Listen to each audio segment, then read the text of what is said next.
pledge allegiance to the flag of the United States of America and to the republic for which it stands, one nation, under God. indivisible, with liberty and justice for all. Thank you. Good morning. It's Wednesday, May 3rd, 2017. It's 10 a.m. This is a regularly scheduled general meeting for the Board of Commissioners. There are speaker slips on the back door there, so if anyone would like to speak, please grab a slip, fill it out, and get it up to John here up in the clerk's station. Do we have any slips at this point? And that's the order that they came in? Yes, sir. Okay.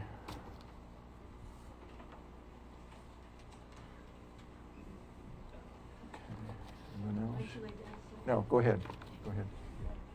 Okay. Oh, yeah, thank you.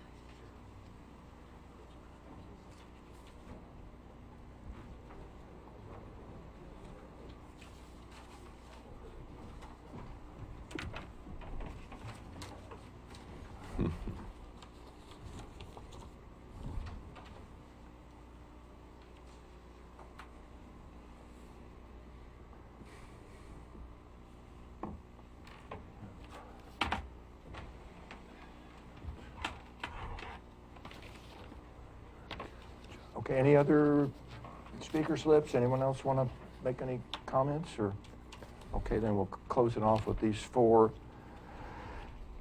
If it is a item or that's on an agenda, we'll probably wait to address the comments at that time. If it's not, we will allow the comments when we get down to agenda item 5. But first, do we have any agenda amendments? Mr. Chair, Commissioner Boyce? consent calendar on item 6, B, intergovernmental agreement with Gold Beach. Okay, what do you want to do? Well, it's under consent calendar. We want to have discussion on that. Okay, so we're going to make that before, we'll move that out just before agenda item 7, administrative action. So you want to pull 6B? B. You said just prior to administrative actions, number 7? Yeah, we'll just move it that direction. Okay, thank you.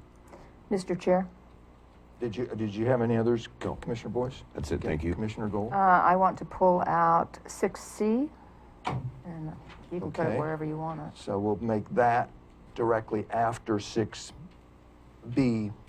and we've moved it out of consent calendar. So we've moved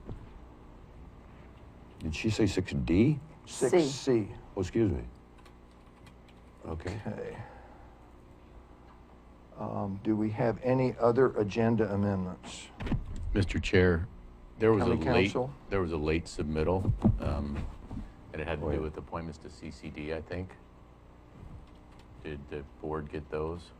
Okay, that came it was in the mail slot this morning? Right. That's when I saw it. Okay, that's when okay, what was the reasoning for that? Or do you know? I'm trying to remember what the reasoning was, but the reason it's on, oh, here's the reasoning, thank you.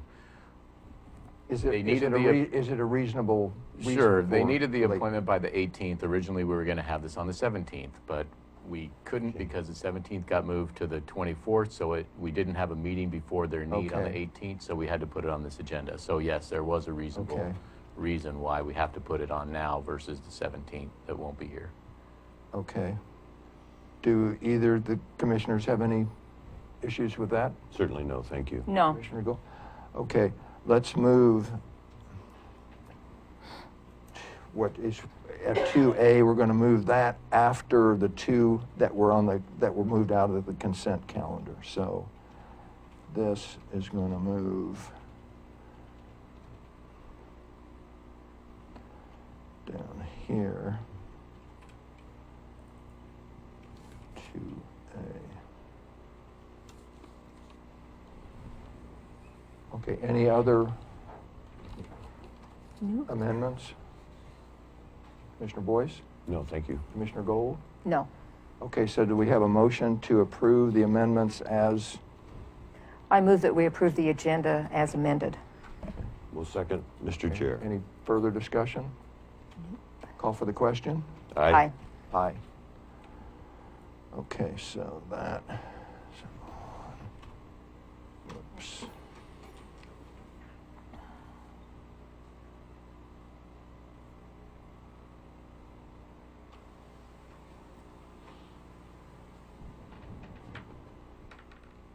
Okay, so.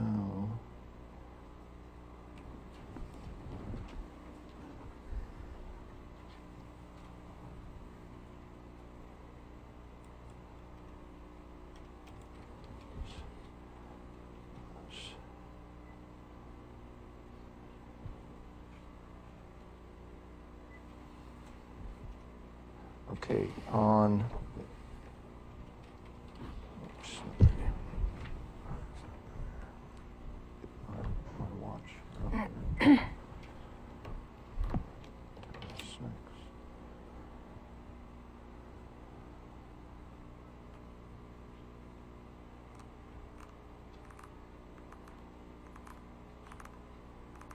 Okay, on agenda item 4,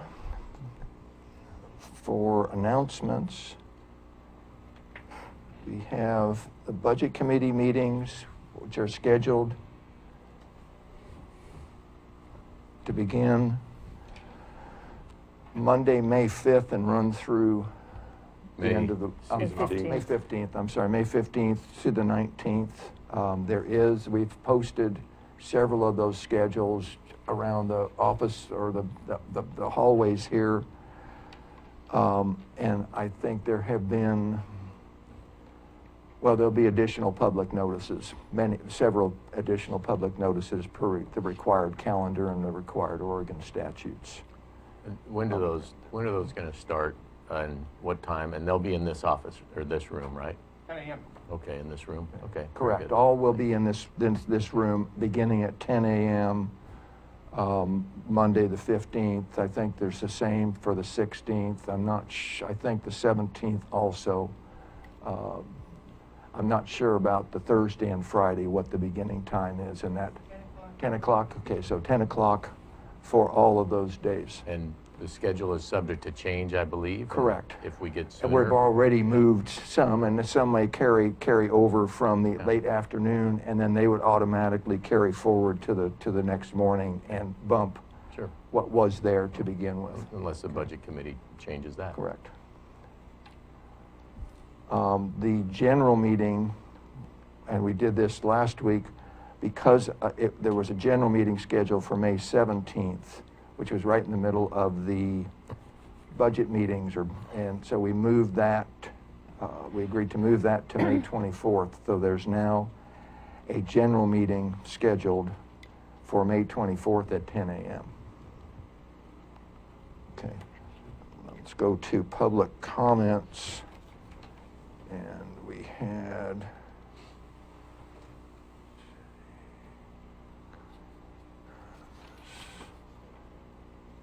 city administrator, Creek,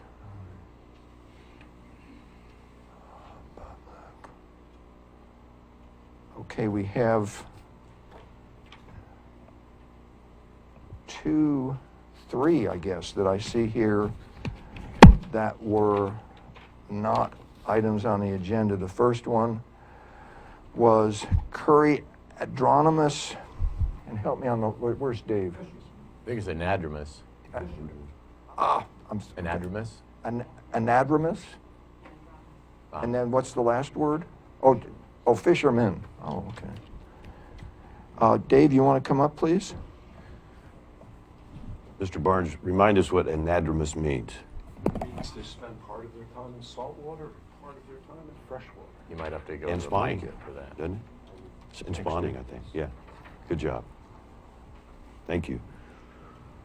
Good morning, Commissioners. My name is Dave Barnes. I live up on the Sunken Grade section of Jerry's Flat Road.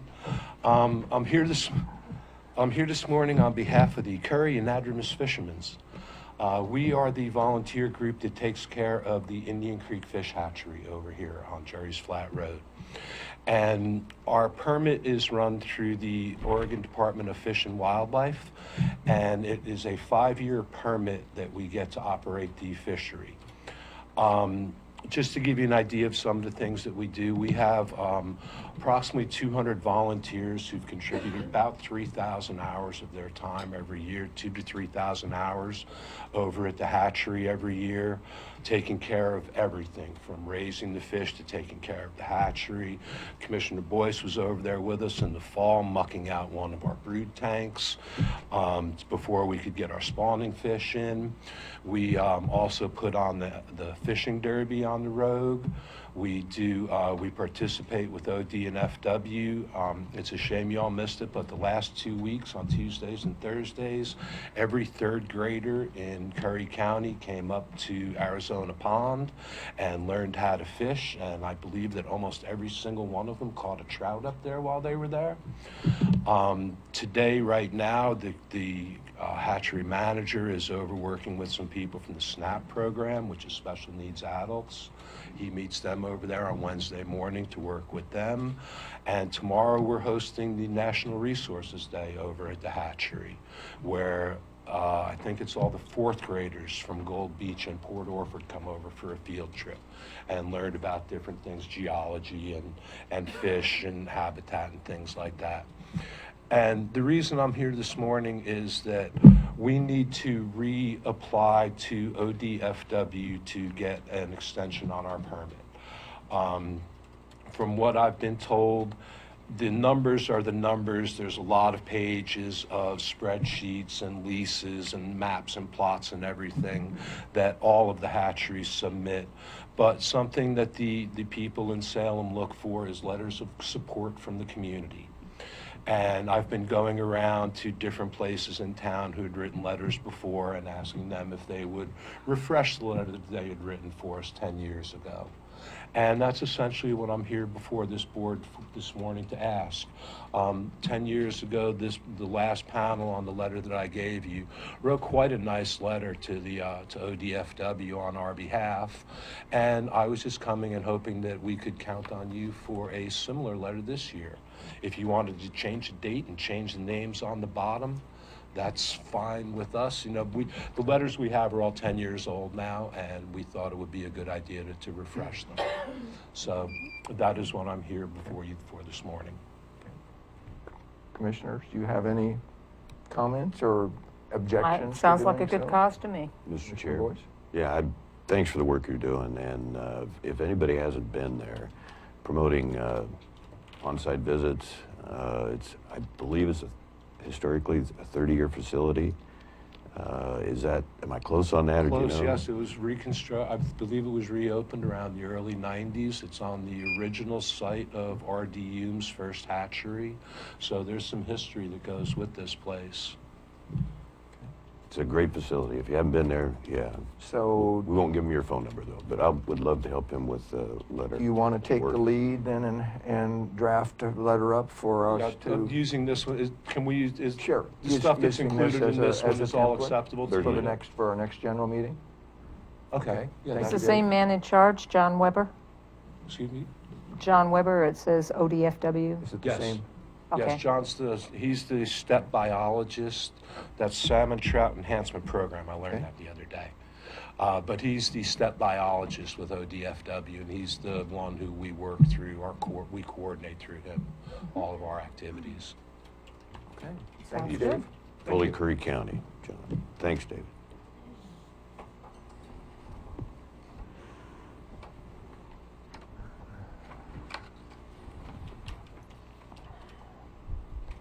Next one is Britt Boyce, and it just says, well, it doesn't say the agenda topic, so what is the agenda topic? Healthy workforce. Healthy workforce, so that is not on the agenda, correct? Right. Okay, I'll fill in, there's an extra charge for us to fill this in, but, so you want to come up and You're going to miss out on the food. Thank you. Good morning, Commissioners, Council Huddle. I'm here Basically, just to pass on some information I received from Oregon Health Sciences University. And the Oregon Institute of Occupational Health is putting on a seminar next Thursday at, it's a subset of OHWC. All we need is another acronym. Stands for Oregon Healthy Workforce Center. And the title of the seminar is Creating a Positive Work Environment for Safety and Health. And it's right outside of Salem, Wilsonville. And I received a registration qualifying any government agency for only a $30 per person registration fee instead of a $60 registration. I understand it requires extra effort to travel, but it seems to offer valuable education, and they offer a webinar for only $20. So I just figured I'd make you all aware of that in case it was something that you wanted to do for fun and enjoyment.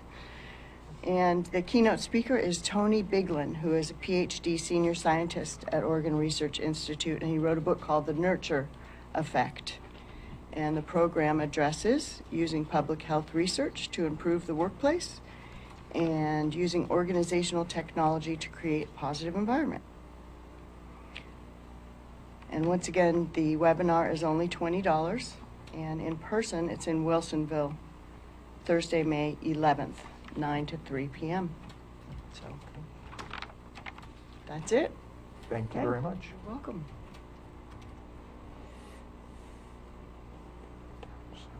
First time I've ever seen her go under 3 minutes.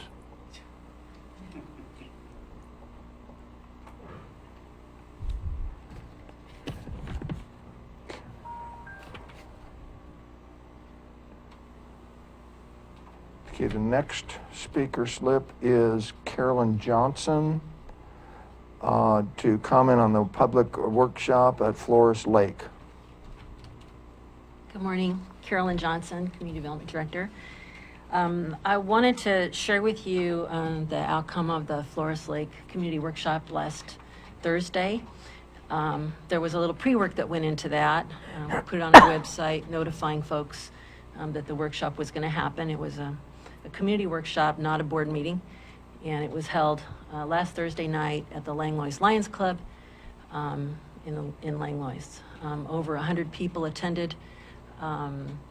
Pacific High School helped facilitate the meeting. They did a great job, and overall it was a very good experience. The purpose of the workshop was to fulfill a directive of the last Board of Commissioners who sought to get community input on the Flores Lake lands north and south of Boys Cove Park. So that was the topic. I will have more information for you on this in the coming days. But I want to let you know that it happened. It seemed to be very well received and very successful. If there's any folks listening or in the audience that want to be added to the email list that's been created for people who want to receive information, I'm downstairs. I'm pretty easy to find to add you to the email list. So that was it. Thank you. Thank you. Thanks. Mr. Chair. County Council? So this agenda item is public comments. I think reports like this from staff are better under 12 presentation to the board, and then the board can then move them and take them out of order. But I wouldn't want to encourage all staff members who wanted to communicate to the board to come up during public comments. So I think presentations to the board is more appropriate for staff reports to the board, and if the board wants to take them out of order, they can, like we've done in the past. But for staff to use the public comments to give reports could get out of control. So I just, and take up the public's 30 minutes. Right, but there's, okay. So- I haven't seen it, but, you know. I certainly I just want to go on record. Okay. That makes sense to me. Thanks, I'm very glad Commissioner. to get your report, but yeah, I understand. And there's where you're no coming time from. limit either. Yes. Right, and if we're limiting the public to 30 minutes and all of a sudden staff just fills that void, there goes the public's opportunity to comment. So I think that's why we have these agenda items differently.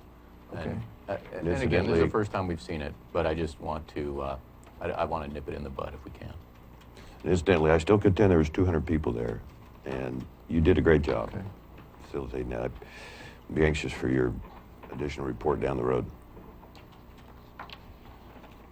Yeah, we can work on that one because if there were only a couple of public comments, like you said, then we'd move it up because one of the reasons is not to have staff sitting here for an hour or two or three. I understand that which part too, but is- it's just the Okay. way it's presented under public Okay. comments, Mr. Chair. Okay, so to agenda item 6, and there are going to be 2 items now in the consent calendar. Agenda item 6A, approval of 2 amendments to the Oregon Health Authority, or OHA agreement, and the amendment to Day Wireless Tower Site Management Agreement. Those are the 2, 6A and D, that are falling into the consent calendar. So do we have a motion to approve the consent calendar with those items as amended?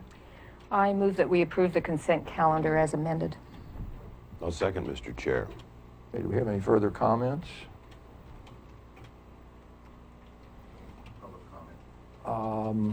He had We have, a slip there. did you fill out oh, we did have Yeah. a slip. Okay.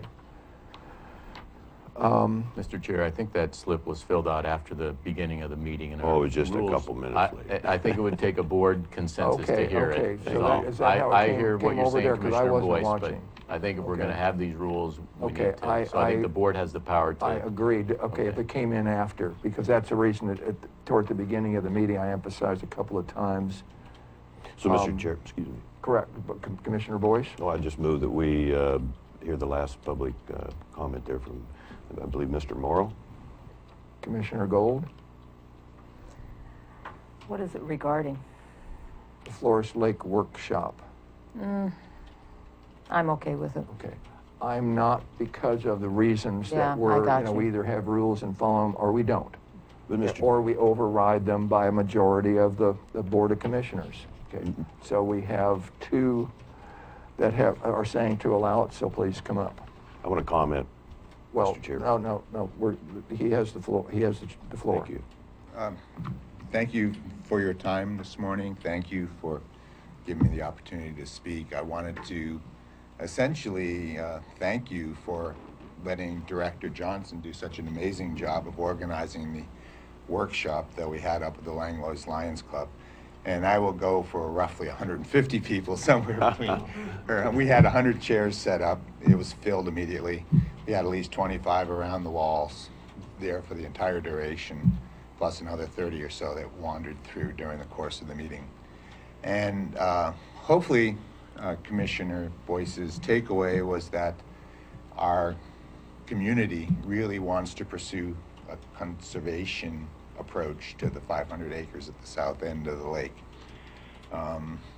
We feel as a community that the economic benefits to Langlois would be tremendous. To the park that is already there would be tremendous. Apparently last year you made almost $50,000 at that park, and it's because of the beauty of the Flores Lake area. And hopefully that was made clear during that time. I know there are many other options that will be presented to you, and when Director Johnson does her follow-up with you. But again, our community is encouraging you to deeply consider that. Your next steps, of course, are critical to that path, and the citizens of Langlois and the Flores Lake area are willing to help work with you to come up with a solution that is good for all. Not only the community, the conservation approach, but also the budget that you are facing now. We know that part of what is driving the focus on this is the budget concerns, and we feel that there really are economic benefits. It won't be a home run, but I think you can really make choices that'll provide you a long-term cash flow for the county. So thank you. I look forward to your next steps. And appreciate your time. Thank you for the compliment. Mr. Chair. Commissioner Boyce? I suspect you drove here from Port Orford? Langlois. Langlois, even farther. So being 5, 6, 7 minutes late on getting the slip in, plus this is a new rule. So it's going to take some time for the public to get accustomed to it, and anything we can do to open public comment and encourage that those contributions. You know where I stand on that. Thank you, Mr. Chair. I think we followed policy, and we went with the majority of the board. And when it becomes so rigid that people drive an hour and a half round trip, go back disappointed, it's not good for the process. My personal, but obviously strong opinion. Thank you again.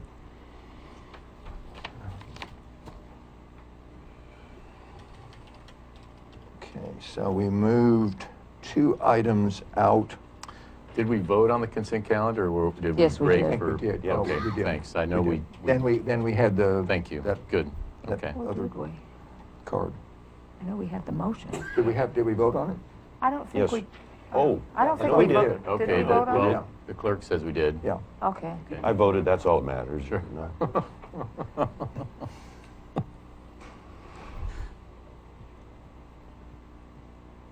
Okay. 2 items that were pulled out, or 3. The first one was agenda item 6B, intergovernmental agreement with Gold Beach to provide tourism and administrative services. Commissioner Boyce, you pulled this out, so we'll open it to your comments. Thank you, Mr. Chair. This became a discussion item, our April 28th meeting. So I want to reference this as another IGA agreement apparently with the city of Gold Beach. And the sequence of what happened here is, no prior discussion. I'm the fancy word liaison with the Economic Development Department. So I wasn't informed. My background is in tourism for 30 years. I still have a lot of friends and associates around the state, especially around the county, that spend tons of money to bring people into Curry County, Gold Beach. But yes, the entire county. So a question for someone as a first priority here is, did this get on the ARS agenda last Wednesday? It would have been last Wednesday or earlier, because otherwise it would have been shown up as a late submittal for board review. So to answer your question, I could You're confident? confidently say yes, Okay. absolutely. Thank Yeah, you. I'll support that. We would have handled it as a late submittal if it had not been submitted in time, and we can go back and check, but I'm fairly confident that we handled it in a regular process for the agenda prep. Okay, appreciate And the it. agenda item, if you would scroll, that's on page 15. So if you were to scroll down to page 15, it will show you the agenda item routing slip. 425. It was I'm submitted satisfied on that it was 425. that it was presented in and on time. So we're fine Okay. on that. So then we had a special meeting, Friday the 28th, and I asked in that meeting, why are we having a special meeting? I don't recall very many meetings on Fridays the last couple of years. Was that because the commissioners could only get together? We had agreed weeks prior to that. For the that 28th meeting? Each commissioner was contacted separately. Okay. And it turned out, because I was game for Wednesday, but I was told that one or both of the other commissioners could not. The day that was worked for all 3 was Not complaining, in was fact. the 28th. Did we say the 28th? Yeah. I was I think wondering. I went through with this once or twice before in a Well, meeting. sure, I was too. wondering if Commissioner Boyce was asking a rhetorical question, where you're really looking for an answer from the chair on that I particular took point, it or were you? seriously. Well, that you might wanted an recall, answer. I communicated in that meeting. I don't know why we're having a meeting on this rare day, but I'm glad to have it. More opportunities for us to get together, make decisions, dialogue, discussion. You remember that? Something to that do, effect. thank I you. don't remember the day it was mentioned, but, okay. So with the Community Development Director proposal and with SCDC, the highlighted item I have here, suggested project, for discussion. And number 7 on that is tourism reevaluation.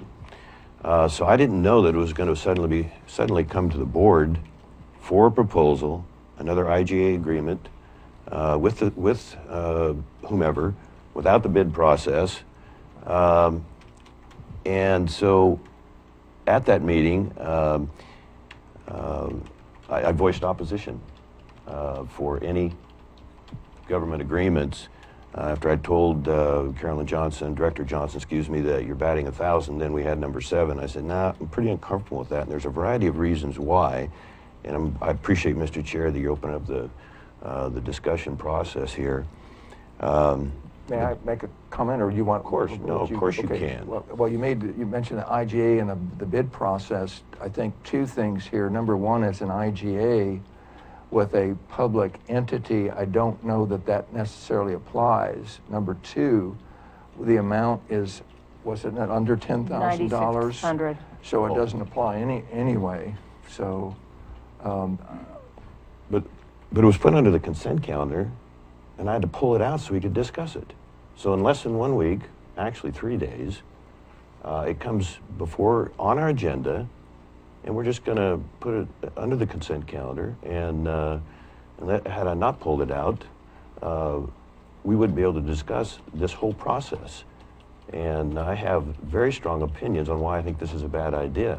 And I'd like to take the day to communicate those ideas and why I think it's not appropriate for our county right now. And you have the floor. okay, thank you. Where to start?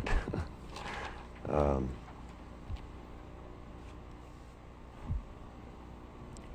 know, I had somebody tell me yesterday, why don't we just make this the City of Gold Beach Annex? City Administrator Fritz was in Commissioner Gold's office for a half hour today. I was stopped by her office, I think about a week ago, just to say hi, see how she's doing. When I send her emails, it comes back auto reply. I hear they're short-staffed, and my reason for dropping by her office was truly just to check and see how she's doing. I see her as a key player in our county. But hearing that they're understaffed, there has been some tremendous controversy between the county and the City of Gold Beach over the last couple of years. And we're still sitting here with no agreement on the dispatch with the sheriff. And I'm not taking sides in this, but I believe the sheriff has done what he can do to promote some form of mediation to get this resolved. And So we're talking about, excuse me, we've with gone to a the different subject, correct? But it's the controversy between the county and the city, and I don't think it's proper right now. Back to the bid system. Maybe it isn't the exact dot the I and cross the T. However, if we can't do, which I believe we can, do the parks website promotion, I don't want to give up our website to anyone. I think it gives the other cities in this county a slight slap in the face. I think it's bad business. At a time we're trying to bring the county together on healthcare, on law enforcement, on these issues, and we want to give up our website. A lot of work went into that website, and it is not in our best interest to give that up. And back to the controversies, one of those issues was when Curry County used economic development money to develop the county website. The City of Gold Beach got mad, as I understand it, and I think this is well documented, got upset and turned the county into the state, and the county ruled the state ruled with the county that we had done the proper procedure there. And so the point is, no workshop, again, no discussion, and we're going to vote on it today, or we were just going to push it through without any dialogue whatsoever. And I don't understand why we'd give that up. We can run our tourism promotion through parks. It's had tremendous success. That those people know, I mean, it goes hand in hand. And so I'm just really opposed to this without more work. I just don't. There seems to be a bent or a quest to get the City of Gold Beach into this building, and I think it's a bad approach.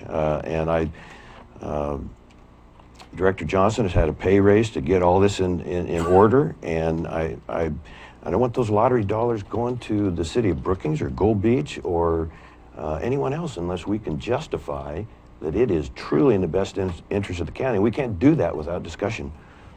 And yeah, if we want to do the outsource, then we can do that through giving other people an opportunity to participate or request to participate. And yes, the sheriff's agreement still not signed. I don't understand how that could be. And- Sorry, Go ahead. Commissioner Boyce, could I ask you a can question? interrupt me, of course. Well, County didn't Council. mean to interrupt, I was asking permission, but one question that I have with this is, Gold Beach promotes tourism, I'm assuming, for Gold Beach. And in one sense, it seems like we're a competitor with Gold Beach for tourism dollars in the county. In other words, if people have a choice to spend a tourism dollar in the county on a county facility or a Gold Beach facility, how is Gold Beach going to address that? And I don't know if, I looked at this agreement and it seemed okay, but you're bringing up a point and it just seems like Actually, this. I don't want to interrupt, Go but ahead. Well, let's let. Okay. County I've Council I've finish. made my point. I'm trying to see if this agreement, I don't know if I'll look, and maybe Director Johnson knows, does this agreement address conflicts of interest if there's competing dollars for Gold Beach versus Curry County on tourism? I'd have to look. Okay. But I'm just wondering, there might be a way to have those addressed, and I don't recall it being in here. Thank you. And again, that's all I had to say, and I just don't know And if Commissioner Commissioner Gold had a question. okay. Or let's hold off. You were, I think, County Sure. Council. Do you want me to stay up here? Well, I just had If to you wanna question if respond, or- it was in there. No, it's not in there. Okay. Okay. Let me just say Commissioner that Gold? I had some concerns also, that I did do some research on this very issue as to the website. That will be updated, our website, by the department there in Gold Beach.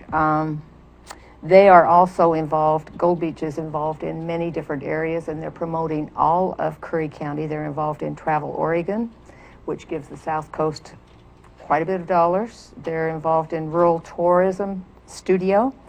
They are also involved in Wild Rivers Coast Alliance that comes from Bandon Dunes. This promotes tourism as well as economic development. And in their visitor center, and they're the ones that are going to be updating our website, they also advertise all of the destinations on South Coast. So I felt comfortable about this IGA. After talking to Jody, yes, I did talk to her for a half hour. I talked to 2 other people regarding the same issues, so. Do you have concern, Commissioner Gold, that this would be viewed as competitive between the communities? And do you feel like the controversy, I'll ask one question at a time, my apologies. Well, I initially had some concerns. That's why I decided to investigate further, and I feel comfortable with it now. And you don't think the controversies that are well documented in the past raise a red flag to you? Actually, I talked about some of those controversies, and I'm fine with And you it. know they haven't been resolved, though, or at least with We're the not sheriff's talking agreement. about the sheriff's agreement. Okay. I have nothing, this is like apples and oranges, so. Well, the sheriff's agreement is something that maybe the board needs to take a look at and try and help find some mediation, get that resolved, because it is no small issue. Go ahead, Mr. Huxley. Well, I didn't want to interrupt. Okay. It's okay. Okay. We can't just be jumping from one topic subject to another. I guess we can, but there's no purpose it's served. It's confusing.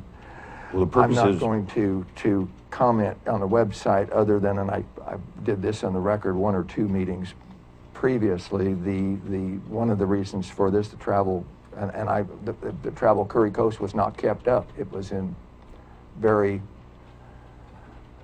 inadequate. It was inadequate. It had not been kept up. And I was asked by Director Johnson 3, 4, or 5 weeks ago, for the contact information for DMI Studios. Got her in contact so they could, rather than complain, take it to public meetings and complain about how poor it was and how it hadn't been kept up. Took the initiative to correct it quietly and move forward. That's what she's done. So I support exactly what she's done here. You see, I'm uncomfortable with this and the 3-day process we have to make this decision. And we basically have the Parks Department that is most capable and experienced in this to deal with the website, or we have the city of Gold Beach where we have a history of controversy that's not healed and not been repaired. So it's amazing to me that it doesn't send up a caution light to you and to both of you. So I do not want to give up our website. I do not want to give up our own responsible tourism promotion. We're not giving up our website. Well- They will Just be point of order, updating it. point of order. Yeah. Sorry Yeah, about you that. got- You still have the floor, Commissioner Boyce. We're going to give up control, and that's a responsibility I don't think we should do. Go ahead, Mr. Huddle. Oh, thanks, Mr. Chair. County Council? I think under the agreement, the Director of Economic Development and the Community Development Director authorizes the website. So the oversight of the website is still with the county, and the actions of Gold Beach are per authorization of the Community Development Director. So I think saying that we're giving up our website, I didn't read that in the agreement. So I'm just legally, you may mean in a different context, Mr. Commissioner, but technically, legally, we're still in control under this document, I think. Well, thank you. I'm going to repeat why we would let the lottery dollars go outside of our county employees here when we have very capable people, experienced people, that all we have to do is ask them. All you have to do is ask them. I absolutely am committed to that's the right thing to do and keep it within the county and promote bringing this county together, not competing, not just with OCVA, the Oregon Coast Visitors Association. You know, that is an entity that's all up down the Oregon coast. That's controlled by Coos Bay and Newport, and we want our people from the valley coming over, and so that's basically Reesport down, and that's through travel Southern Oregon. And I was in the tourism business for 35 years, and I've got a little bit of insight of what works, what doesn't. I'm going to conclude, Mr. Chair, by requesting this board put this off, talk to the parks people, and don't give up another $10,000 that should be with our people and our expertise. We have it here. And also, for me not to know till Friday that this is going to be a vote, I don't understand how that works. That just seems to be the way we do business here. And I'm trying to follow, I'm trying to be respectful, but I don't know why I would have been left out of that. So other than number 7, when we had our meeting the other day, which I appreciated, but I had no idea till that night that it was going to be on our consent calendar today. So that's too fast for me. And I have one more thing, Mr. Chair, but I'm done with that part of it. So when you say one more, will you want one more comment on the same topic here on agenda item 6? It's related, but it's not the same topic, Mr. Chair. So, That would probably be appropriate for So it'd be a commissioner comments at separate- the end of the Is it a meeting. separate that what topic? you're- Either way would be fine. Okay, Okay, sure. Just okay. wondering. Okay. So I just have one question of county council. You mentioned that there was no conflict. What was a conflict clause? Would we suggest adding a conflict clause in there? Would you suggest that? If I'm not mistaken, and again, it seemed like the last agreement we considered with Gold Beach was to have them act as our administrative supervisor pro tem in the county commissioner's office. And if I'm not mistaken, that document did have a conflict of interest. There was some discussion about it at that time, and they had even reviewed it with their attorney and included a clause. So I would be more comfortable if we had something to address that, because it could come up, and it's very common to have at least a dispute resolution clause in there. So, And I think and I'm not positive, but I think that came up, as I recall, because the original IGA didn't have a clause in it, and that's how it initially came up. Yep. I have no problem with that. Do you have any No problem. problem with that? So, Okay. I suppose if there would be a motion, it would be a motion to approve the agreement with the inclusion of a conflict of Okay. interest clause. Do we have a motion to do that? I move that we approve the agreement with the inclusion of the conflict of interest clause. Do we have a second? I'll second it. May I speak to the motion, please? You want to just identify yourself? My name is please? Carolyn Johnson, Community Development Director. I'm supporting what you're doing. I'd also like a couple minutes to speak after you conclude your deliberations on this same topic. Okay. Well, I think you would speak before the vote, would be how I think it usually Okay, works. I will. I'd like to share that, but this is, I want to talk about a little bit of chronology, and it's not really pertinent to the motion per se. Okay, thanks. So All right, well, fair enough. I don't want to, It's up to the board. Okay, It's just then not if a legal it's- requirement. I apologize. What if it was I don't wanna mess up your pertinent rhythm. to the agreement, I would say, I would go with what county council said, but if it's not, I would say, do we have any further discussion? We'll pick that up after. thank you. Yes. Commissioner Boyce? So wouldn't that be enough reason to delay the vote if we have conflict of interest wording that is in question here?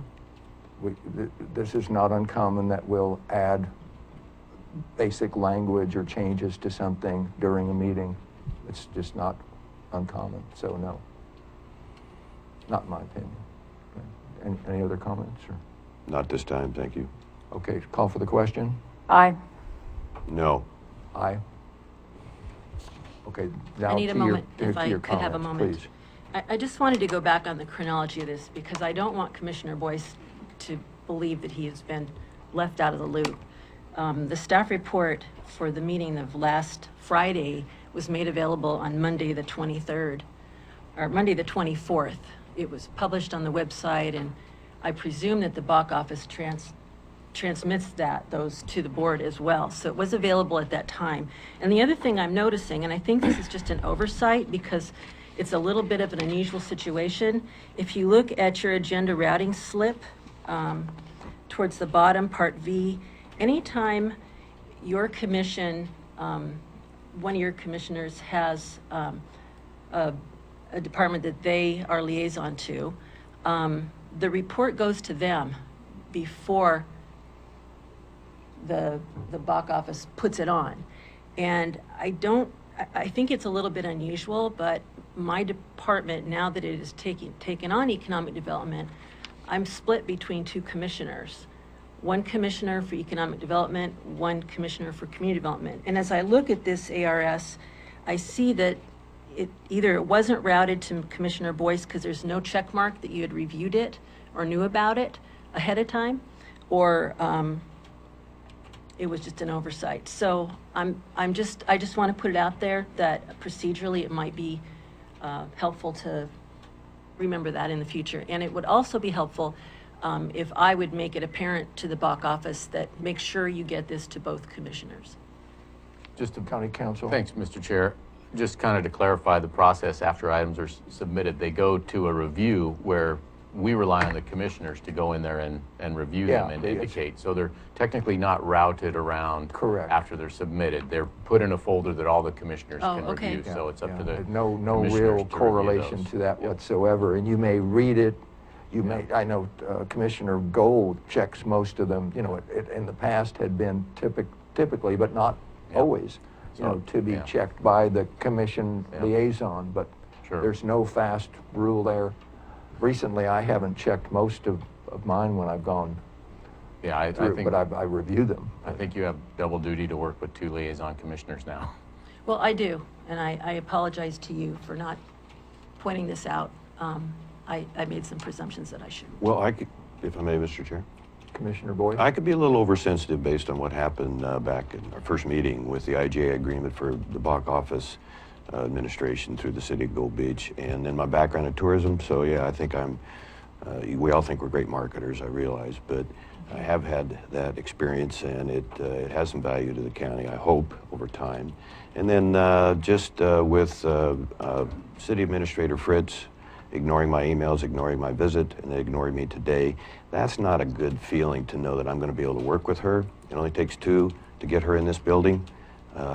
And so that might be why I'm a tad suspect here and concerned. So I do appreciate your apology, and I'll follow through but no, I did not receive the email. Thank you, Mr. Chair. County council? Well, it seems like if Commissioner Boyce is the liaison to this part of Director Johnson's workload, and Director Johnson will be working with Gold Beach as the administrator of this contract and agreement, that it seems like Commissioner Boyce should have a direct, pipeline now to Gold Beach, its administrator, and the work being done under this contract, you'll be able to kind of oversee it and kind of shepherd this through to your satisfaction, hopefully. So Could I make there's one an more opportunity comment? here. That's all. Thank you. Commissioner Gold? I just noticed that the contract could be terminated by either party at any time. So I think that's important to note. So if their work is not sufficient, then we could terminate that contract. And I have just one comment, and it's a general comment to some comments that Commissioner Boyce has made. I intentionally have not responded or interrupted, but I would caution not to make general accusations with no backup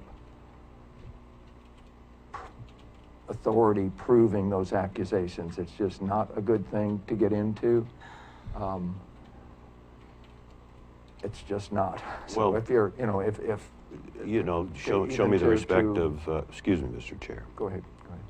Show me the respect of being specific on what I promoted that Well, is I not will factual. review the video in this thing, and I will see probably 3 or 4 or more statements you've made or accusations that there was no backup, no proof. And So can you give me one won't- specific? Pardon sir? me? Can you give me one specific? You've made, again, I didn't write them down. I didn't intentionally interrupt and comment, but even accusations that the city administrator of Gold Beach didn't do this or didn't do that. What? It's that type, if they didn't, then prove it, or think twice, because is there really any purpose by even making such a statement in a meeting like this? And I Well- think the latter is true. I don't think there's any purpose. Again, So Mr. those are my I appreciate your willingness to keep the dialogue going here, and I think it's important. Were you aware that there was conflict between the city and Gold Beach, the county and Gold? I'm not even going to go there Why don't you not answer? because it's a matter of opinion. You talk to 2 different people, you're going to have 2 different opinions. Well, if And the city of no, Gold Beach no. turned the county into the state, I think that's going to be very Well, easy that- to okay, verify. now that Very was easy to one. verify. Then you should have that document if you're Gentlemen, going to yeah. make that accusation. What- County council? Point of order. I mean, you're Yeah, kind we're of talking drifting over, off. you're Yeah. a little bit talking over each other. I think just the rules, but at the same time, Commissioner Boyce has, again, talked about a report to the state. I think it would be fairly easy to find out, and if you need any assistance with that, we'll be happy to help there. So. Thank you. But But that's one. if I were to make an accusation like that, before I would dare do that in a public meeting or privately, I would have the document and know that my statement was correct. Well, sure, but you're attributing your own personal comfort level to Commissioner Boyce. But which, in a public meeting, I would definitely again, do it rather than make to my opinion, that's an unfounded allegation until it's proved.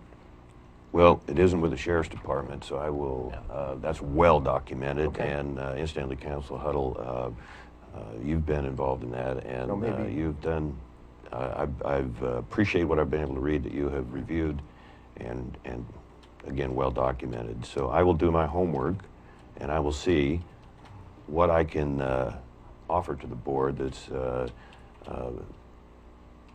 valid regarding the conflict and the concern I have, in addition to that, where we might be headed with this. Okay, so let's move on to what was agenda item and had been pulled, but agenda item 6C, the payroll distribution change for Sheriff John Ward. And that was to follow the, what would pulled 6B. So, and I think that Commissioner Gold, you pulled. Yes, I was requested the one that one pulled be that.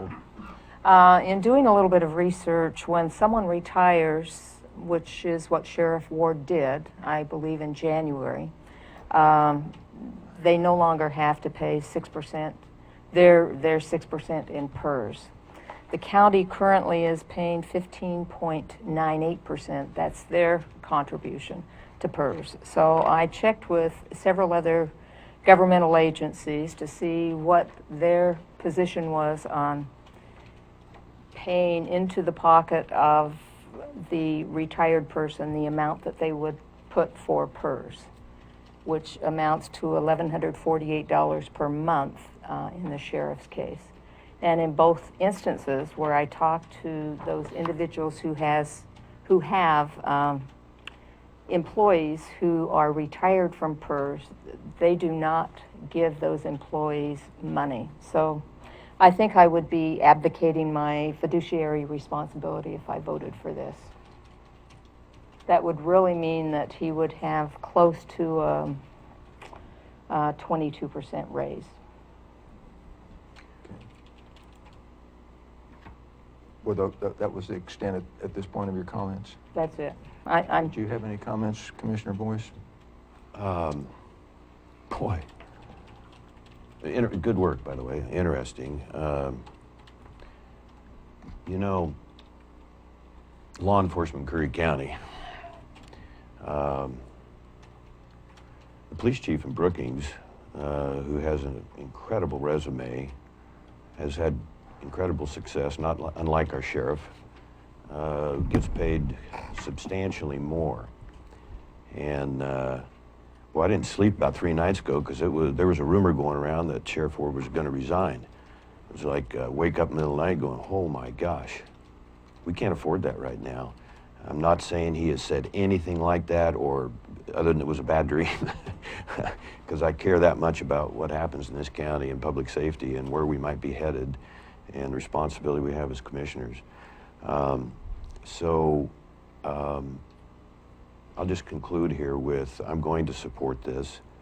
I'm assuming that, well, I know County Council has spent time in this and does not see it as a issue of concern legality-wise, and so, yeah, it would be very difficult for me to oppose this, very difficult. And thanks for pulling out a consent calendar, because we need this discussion, by the way. Mr. Chair, could I say one more thing? Excuse me, were you, yes, were you thank through? you. Okay, I'm done. Commissioner Gold? There are several other employees here who are currently retired, and if we were to do it for one employee, then we should do it for all employees who are retired and not taking PERS, but we could give them their portion of what the county would pay into PERS. So Mr. Chair. I think we'd be setting a bad precedent. But Okay, Commissioner Boyce? just quickly, this is not costing the county anything. It's not, no, it's, I could be wrong on that, but I'm almost positive that this is pretty secure. Thank you, Mr. Chair. Okay, I'm not sure. I have two documents on this, but do you want me to make my comments first, Sheriff, or you want to make yours? Go ahead. It's your your call. Go ahead. Okay. I know that there was a comment that the sheriff had retired. I don't know if that's accurate or inaccurate. Because all I read here on the agenda routing slip was that Sheriff Ward's salary was budgeted to include, this is on a background, and it's on the packet, okay, was budgeted to include PERS. That's the Public Employees Retirement System contribution of $1,148 per month. He retired from PERS effective 1/1/17, so he does not receive that portion of his compensation package, period. He requests an equitable transfer of that allocated budget item from PERS to his salary retroactive to January 2017 and going forward as sheriff. It concludes this action would not change the base salary of the sheriff for any future person in this position. This would also not change the budget. Okay. Now, my comment, when I saw that, it pulled some memories up from correspondence that I'd had some years back with one of the representatives with PERS. And I did locate that, and then I'll reference one other document to show my reasons for this, or for my comments. That this was back from Deborah Hembree, Hembree, in June 10th, 2013.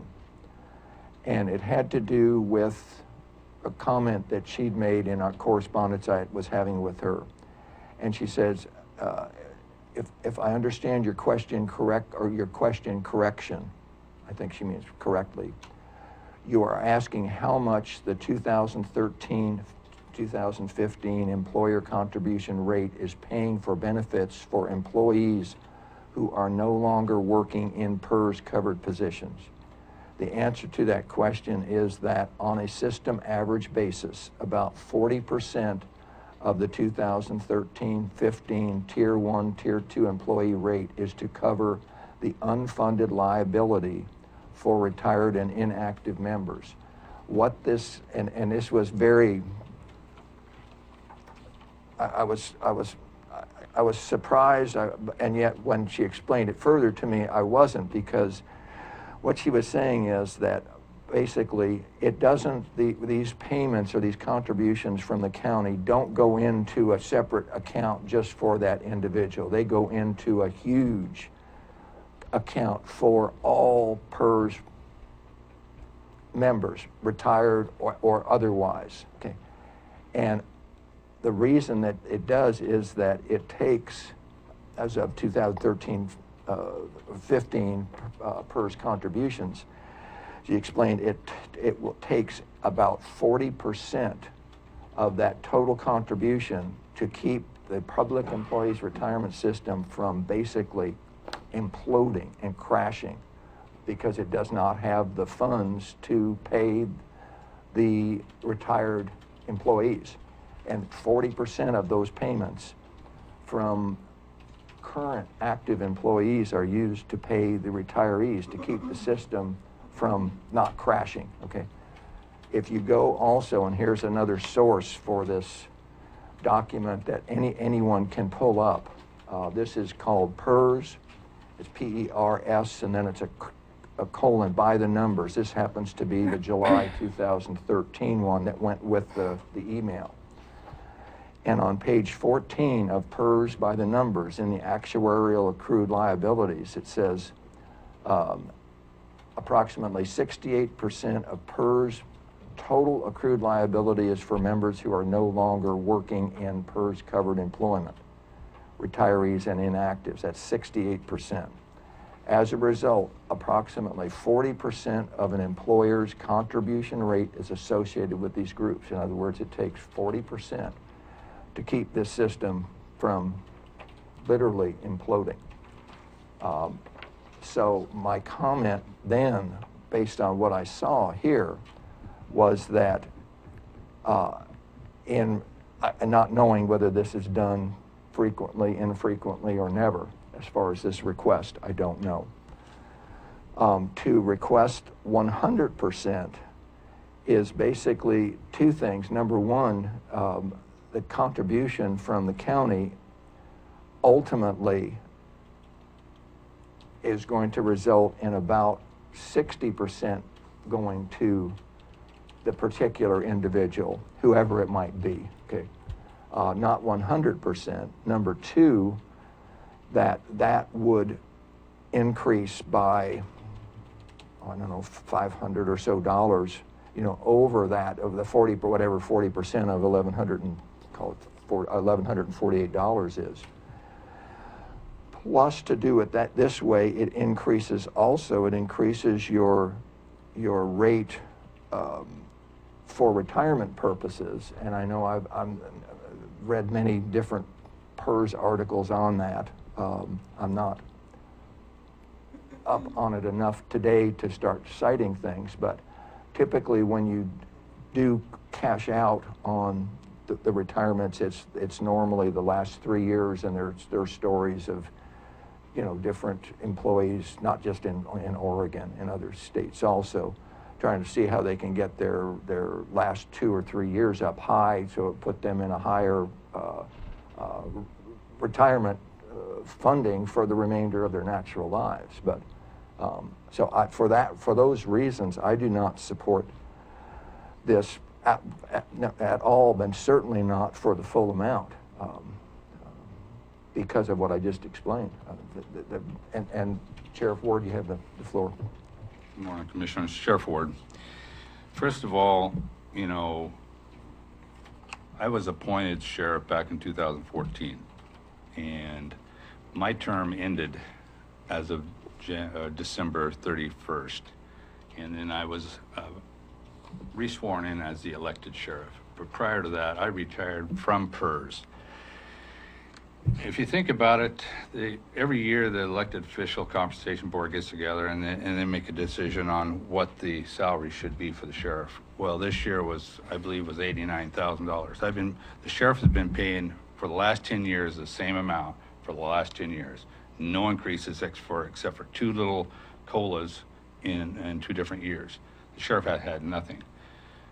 I'm irresponsible. I carry the most liability, the most responsibility of any county employee as an elected official. Now, Commissioner Gold, you mentioned something about if we do it for one, we have to do it the other. That's not true. The ones that retired in law enforcement, it's a law and with PERS that if you're in a county under less than $75,000, you can retire and go back to work the next day, and doesn't affect your PERS. As far as the deputies that did that, and there's sheriffs and deputies all across the state that are doing this.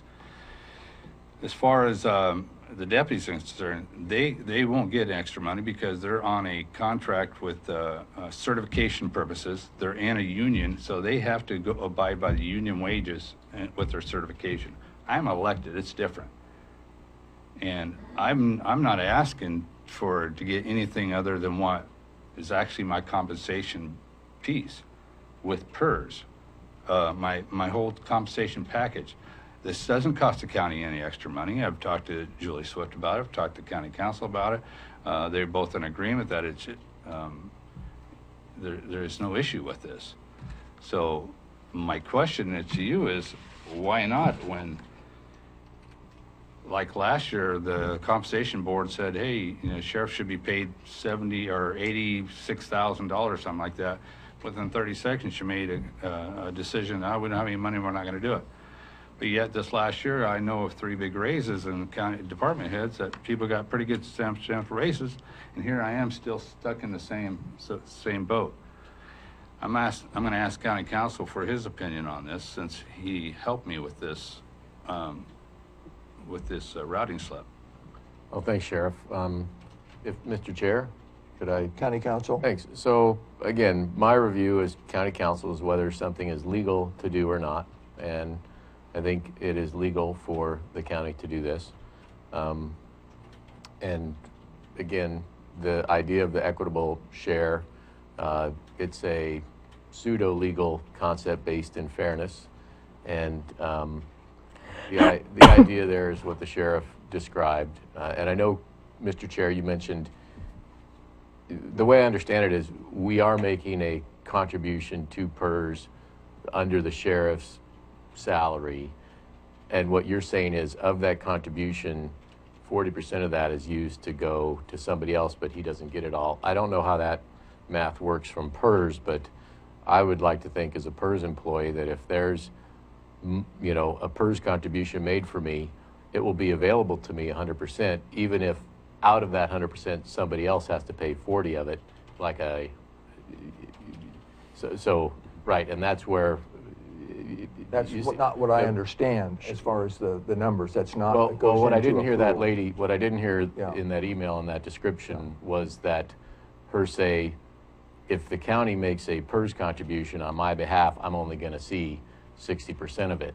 The fact that 40% has to be paid by somebody else doesn't mean that I'm only going to get 60. It means so what the sheriff's point is that he's going to still, and I'm sorry, I'm really stepping out. Louise might have some information on this. She's our county accountant, but I didn't hear that person say that when a county makes a PERS contribution, that employee only sees 60% of it. I think it said somebody else has to pay part of it, but Anyway, and I don't have the benefit of that until just today, so I'll And there's apologize for also that. to that, and then will it Yeah. count?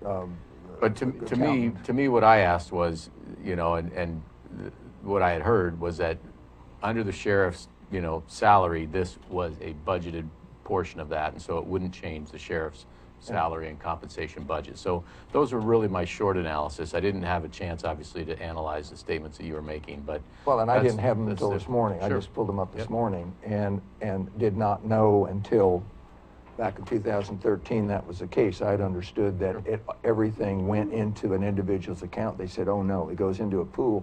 Plus also on this, you have, as that increases on the dollar wages, you also have the contribution for Social Security. So everything the there's Social Security. an extra 7.65% Right, also. that's different, but yeah, the PERS, I Which- didn't see it, how it would affect Yeah. his PERS because he's already retired from PERS, but the Social Security, another matter. I don't know what his status is there. You want to identify yourself? Louise Kallstrom, County Accountant. So, just to be clear, the amount somebody gets from PERS is based on their years of service and their salary, I think is averaged over the 3 years, either the highest 3 years that you were paid during your service under PERS. So, it doesn't, the pool amount, what they're saying of the 40% and everything is the unfunded liability part of PERS. It really doesn't have anything to do with an individual's account and how much they get when they retire. It's only a part of the big pool, the unfunded liability that PERS has, because the unfunded liability is everybody who qualified for PERS retired today, how much would not be funded? And that's basically 40% in 2013. And then just to be clear, there is a slight amount that would be added to the cost if you do exactly the 1148, which is the Social Security portion, would be added to that. So the cost to the district would be a little bit more than the I see. 1148. And Mr. Chair, and Counsel. for the sheriff, thank you. I did tell the sheriff this would have to be a board decision. So again, that's why we're here today, but I felt it would be legal for the board to do, Mr. Chair. And but it's a decision for the board on the policy matters and the numbers. Now, have you retired? Did you retire? I guess, because I don't want to make that assumption that you were Retired from PERS. technically- Like I say, at the end of my term as the appointed sheriff, I was done. My new term started as elected sheriff. I was sworn in for January 2nd. I retired December 31st. My first day of retirement was the 1st. I can go right back to work on that same day, which I was elected and sworn in as a new sheriff, as the elected So you sheriff. did retire. From PERS. Now, when we say from PERS, but did you retire as a sheriff?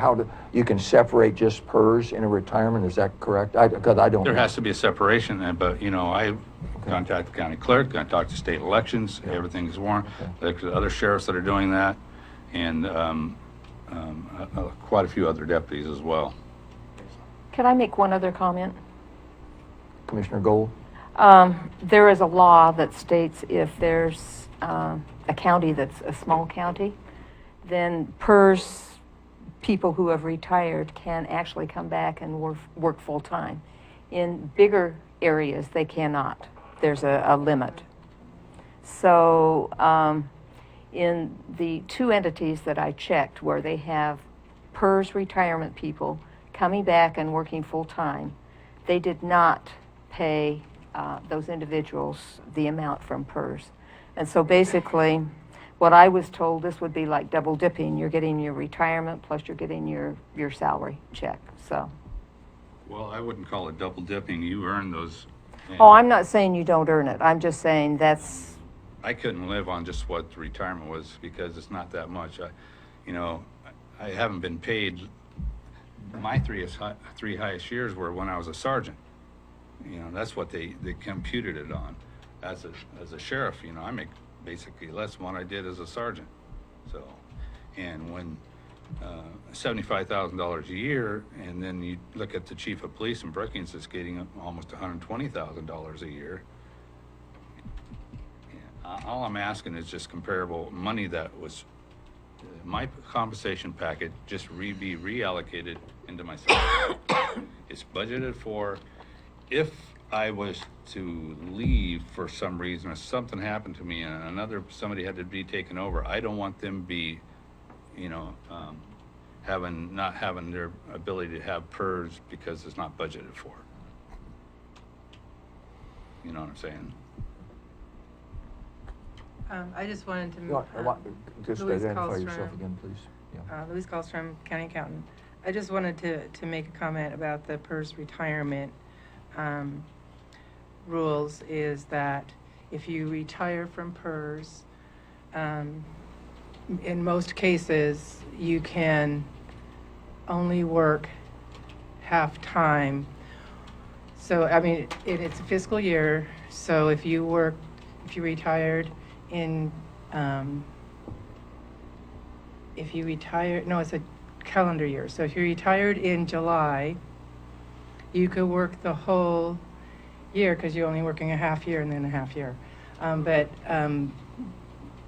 you can only work half-time once you retire from PERS.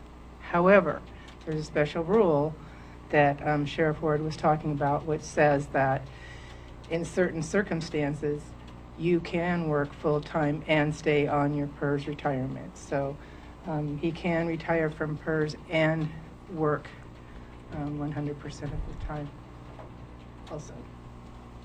Which I wouldn't have jeopardized anything if that wouldn't been the law in the case. Yeah, because otherwise you couldn't do that. Mr. Chair. Commissioner Boyce? Well, we got to take care of the people that take care of us. And this is common around the state of Oregon, so I'm sure it's just to support Council Huddle's work there. With my reference to the city police chief, I'm happy for him in all sincerity. I want to see that equity come up to all of our top law enforcement people. And that may not happen in the next 2 or 3 years, but that is going to be an absolute focus that I have. And when you look at the list, what the sheriff has to do compared to nothing minor about the state and city police, but they basically have 3 things that they have to do. The sheriff, and you mentioned your liability responsibility, Sheriff, a minute ago. I was reminded at County College, I hadn't read this for probably 20 years, but the list of what the sheriff is responsible to do, and most of that is mandated, as you well know. It is a tremendous amount of work and responsibility.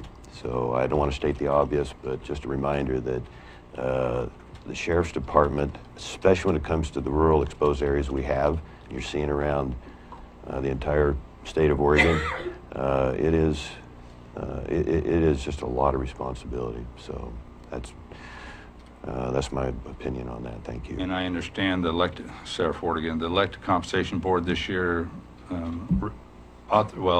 recommended a raise to $89,000. I'm still at $75,000. This would get me close to that, but it's not going to cost the county any extra money. If it did, whatever, take that out, I don't care, but at least I just want the equitable payment for what my compensation package would be. Julie, do you have anything to add to that?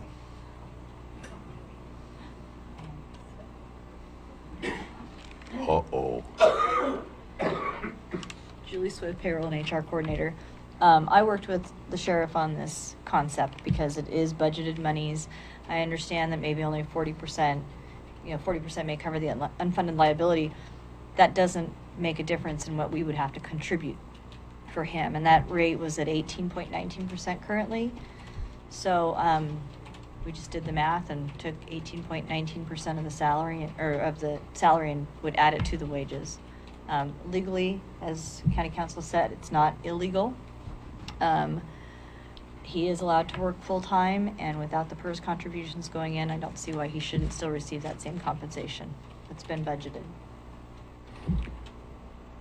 Mr. Chair, When they say full-time, I do a lot more than full-time. I'm 24/7. I go out on numerous calls weekends, search and rescues. I mean, I'm there. So I just want to have a little bit of compensation for that. Commissioner Boyce? Thank you, Mr. Chair. Correct me if I'm wrong, but the sheriff gets less than our planning director, annual basis. I don't understand that. I don't have the master payroll in front of me, so I can't even think to comment on that. Is that accurate? I would have to look. I'd really like to know that because I don't want to Well, promote but the you bad just- information, Could- but I... Would you do us a favor, just to verify? Because this would be another example of making a statement. If I made that statement, I'd have the master payroll right here. I'd know what I was saying. I don't need to be corrected, Mr. Chair. We can get you your information. I don't shoot from the hip. Do you want to come up, please?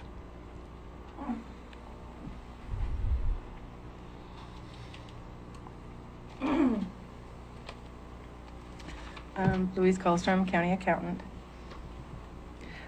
I think my comment is that I think too much emphasis is being put on the way they came up with this payroll adjustment, which was to stay within the budget. And the stay within the budget was the difference between what he was budgeted for as a salary and that salary including a PERS contribution. So I think it's more that the sheriff is asking for an increase in salary that stays within budget. Really doesn't have anything to do with PERS at all, except for he retired and there's no longer that cost to the district. So this pay increase would not cost the district any more money than it's already paying, or any more money than it has already budgeted for. So I'm kind of confused about the the PERS reference so much when it's really just a payroll adjustment based on a cost savings, so that all he's asking for is to stay within budget but still get a pay raise. That's fine. Thank you. Thank you.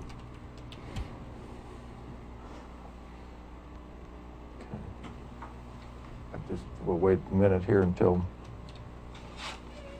Julie Swift comes back. As far as Sheriff Horgan, as far as, who gets paid what and what, I don't really care what other people get paid. I'm just based on what is right and what is fair. Julie Swift, that statement is not correct. The only two department heads that, excuse me, are in excess of the sheriff are the roadmaster and county council. The others are below. My apologies to the board and the citizens of the county. What we do know is that Director Johnson got $700, maybe I better double check this, but I saw it, $700 a month raise. You haven't got any raise in 10 years. So I think that's the point here. Position hasn't. Okay. So again, Mr. Chair, my apologies. Mrs. Swift, can I ask where the director is in that sequence? She's paid less than the sheriff? Yes, Okay. yeah. Base So- salary? So it would go, compared to the sheriff, juvenile director is 75,131, community development director is 73,956. Okay, thank you. Okay. And there again, you look at the amount of people who is underneath that office, planning commission, I don't know, maybe 2 or 3 people. I have 45 positions. Well, I think the Accountant Colstrom, took the PERS out of it for a comparison and said basically just look at it as a pay raise. Could I just make one comment? Commissioner Gold? I don't know whether this is the place to be setting up pay raises. Should that be happening during the budget process, or? I have no idea. I've never been part of pay raise things. I agree with, I think that's a reasonable question. And I'm not, if we're going to do that, I think we discuss this as a pay raise, if we want to put PERS out, I'm curious, just as a future, and I know county council has a lot of things on his plate, okay? But just to put it as a to-do way down on the priority list, I'm curious a little bit more, but not too far down, county council, on the 40% and how that actually does work, because in the email correspondence that I referenced, I had about 8 different emails with this gal, because it is so complicated as far as how that stuff's all calculated. But I wrote down her name, Hembry, I think. and was the name. I'll give you the certainly the email, but if she's even there, that's 4 years ago too. I'm not prepared at this meeting to, if we want to move it out that way, which I think was a good way to look at it, put the PERS aside. I didn't know you'd retired, okay? And to deal with this as a separate item during the budget process, I think that could be a very good place to do it. But I'm just, as one commissioner, I'm not prepared to approve that during this meeting. I just think we need to look at the whole thing, the whole budget as a whole. And we take I use the Social Security too, not to get us sidetracked, but that's another 7.65%. Well, don't forget that the compensation packet for the sheriff should at least be the same, it should be higher, but don't take the PERS out of it and the wages, because if something happens to me, the next person that comes in is not gonna get that budgeted person. We're only talking about, it was a special deal because of the situation, that the way it was written up. Like I say, we don't believe it's gonna cost the county any money. You mentioned I hadn't seen that on the compensation package, but that's already out, or? Are you talking about the past compensation? I'm sorry, the compensation Recommendation at the recommendation. You at the last- mentioned The it. last recommendation. Was that the last one this year? This year, I just Yeah, got. I haven't seen that at all. I I haven't had seen an it email either. of it that said what they were. Were you going to email? Well, based on what it was recommended, somebody saw it, was sit here, took notes, and it was sent to me, and said this is what it was. Okay, yeah. I don't even know the timing, how that typically works, because we had it before the fact this year for a change, which is really where it belonged as far as their meeting. I just didn't know that they'd made a decision or recommendation. I wasn't able to be here at the meeting because I was in a meeting with OSSA in Hood River when you guys were having that on the 24th, I believe it was. So, But there was somebody at the meeting that took the notes and let me know what the numbers were. we could, I've stated my position, but we could certainly, at this point, have we had enough conversation where we can ask for a motion? Or Commissioner Boyce? I'm satisfied with the discussion we had. So do I have a motion to approve this as shown and discussed, or? Mr. Chair, I'll make a motion that we approve the payroll distribution change for Sheriff Ward. Do we have a second?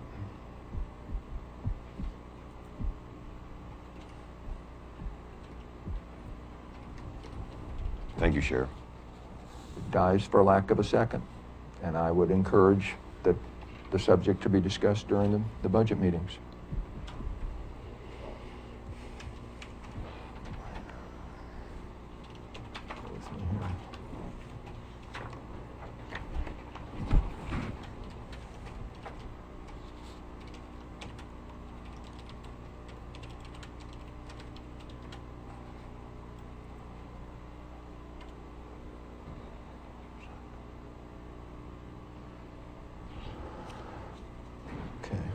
Agenda item 7, administrative actions, appointments. There are none.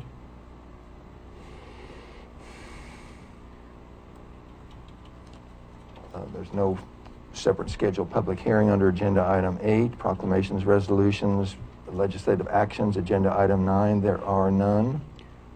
I'll have just a little bit on that later on, Mr. Chair. You want to do that during commissioner comments then? Yes, please. Okay. New business, there is no new business. Old business, agenda item 11A, ordinance establishing office and authority of county administrator, county council. You have the floor. Thank you, Mr. Chair and Board. So this is a follow-up. It's on old business because it's an item that we've been talking about really close to since the beginning of the new year. And this is, after we did our last work session, the board directed me to go review other counties, county administrator positions, and then to reformat our job description. And so I did both of those, and in the AGRS, it summarizes it, my review of the other county job descriptions that, that ours met or exceeded the standard of, what we would call the industry. The job description that you do have was modified with the assistance of the Community Development Director, Johnson, and it more closely tracks the draft ordinance that did seem to meet more or less positive indications from the board. So there are still, the reason why this is not brought for the board for a decision today is because I think after the last discussion and even today, there are still, I think, two questions for the board in this.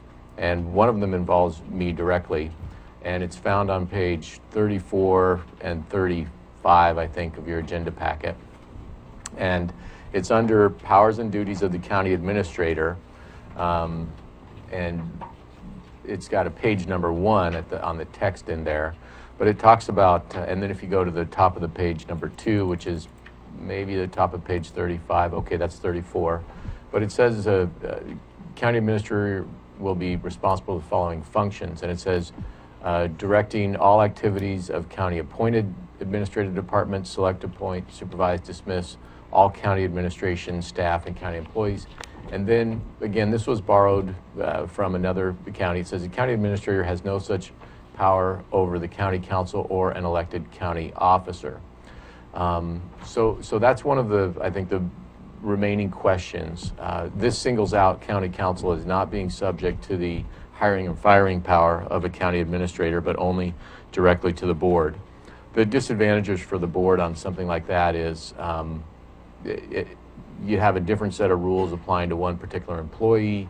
The other thing about it is if one of the real concepts was to streamline government and take away from the board the ins and outs of personnel matters, you would still have one big one still hanging out there. So there's an advantage to the board to putting the county council under the county administrator's hiring and firing power. The disadvantage is that as legal counsel, my rules of professional conduct require me to answer to the highest authority of the county and then to the other officers as delegated. And the rub would come if there was a difference of opinion between the county administrator and the board. I would answer to the board, but at the same time, the county administrator could hire and fire me. So I think that's the rare occasion, the rare instance. So, and where I came from, by analogy, we had a city manager and the city attorney was hired and fired by the city manager, but nevertheless, my duties were still the same. My ultimate responsibility was to the organization and the highest authority in the organization, which at that one was the city council. And and one of the other thing would be currently, and this would be for the board, it's a choice. The board, I think, has enjoyed a direct one-on-one access to me. That access would likely be changed, maybe not, but likely be changed if you had an administrator. And those are some considerations. So I would just be looking for direction from the board after discussion today, and maybe further questions after that, after I've given that brief presentation of the two different sides of it, whether the board wants to take county council out of there. Now, this also says that it has no power over an elected county officer, but it leaves open the idea that the county administrator would then have those hiring and firing powers over the employees of the other elected officers. Now, there would also have to be big changes to our personnel rules. because the personnel rules have the elected officers acting as administrative department heads of the employees. The advantages and disadvantages of that are, those, and again, there's a special statute for the sheriff, so I don't think any of this would apply to the sheriff. We could carve out the sheriff separately. But there are no other statutes like the one that exists for the sheriff for the other elected officials. The advantage for the employees would be that their boss would be a county administrator, and it wouldn't be an elected person. No offense, but there has been some. No offense. There has been none intended. There has been some examples where you could have a department that is run by an elected official. I'm talking like an assessor or a clerk or something like that. And in one case, it was a district attorney's office. And a new elected official came in and wanted to really change the employees. And so those employees basically served under the direction of an elected official who could change, versus if you have a county administrator. County administrators can change too. There's two sides of that. It's just a question for the board. My analysis is it can be done either way. The board could delegate these powers to a county administrator. They could leave them as our personnel rules are with those department heads. So those to me, that to me is probably the biggest issue here. One other sentiment I think that Commissioner Gold voiced at the last meeting was that we could hire an interim county administrator if we got this ordinance on the books, and that person could, get started on addressing some of the issues that the board has identified needs addressing. I think that's permissible if we did create this position. What would happen is the ordinance would create the position and then delegate those powers. Now, we could also change that by making this ordinance effective on a future date to give the board time and a deadline to get that, and then the board, if they weren't meeting that deadline, could do that. So what I'd recommend is that if the board wants to consider this, that we make it effective at a future date.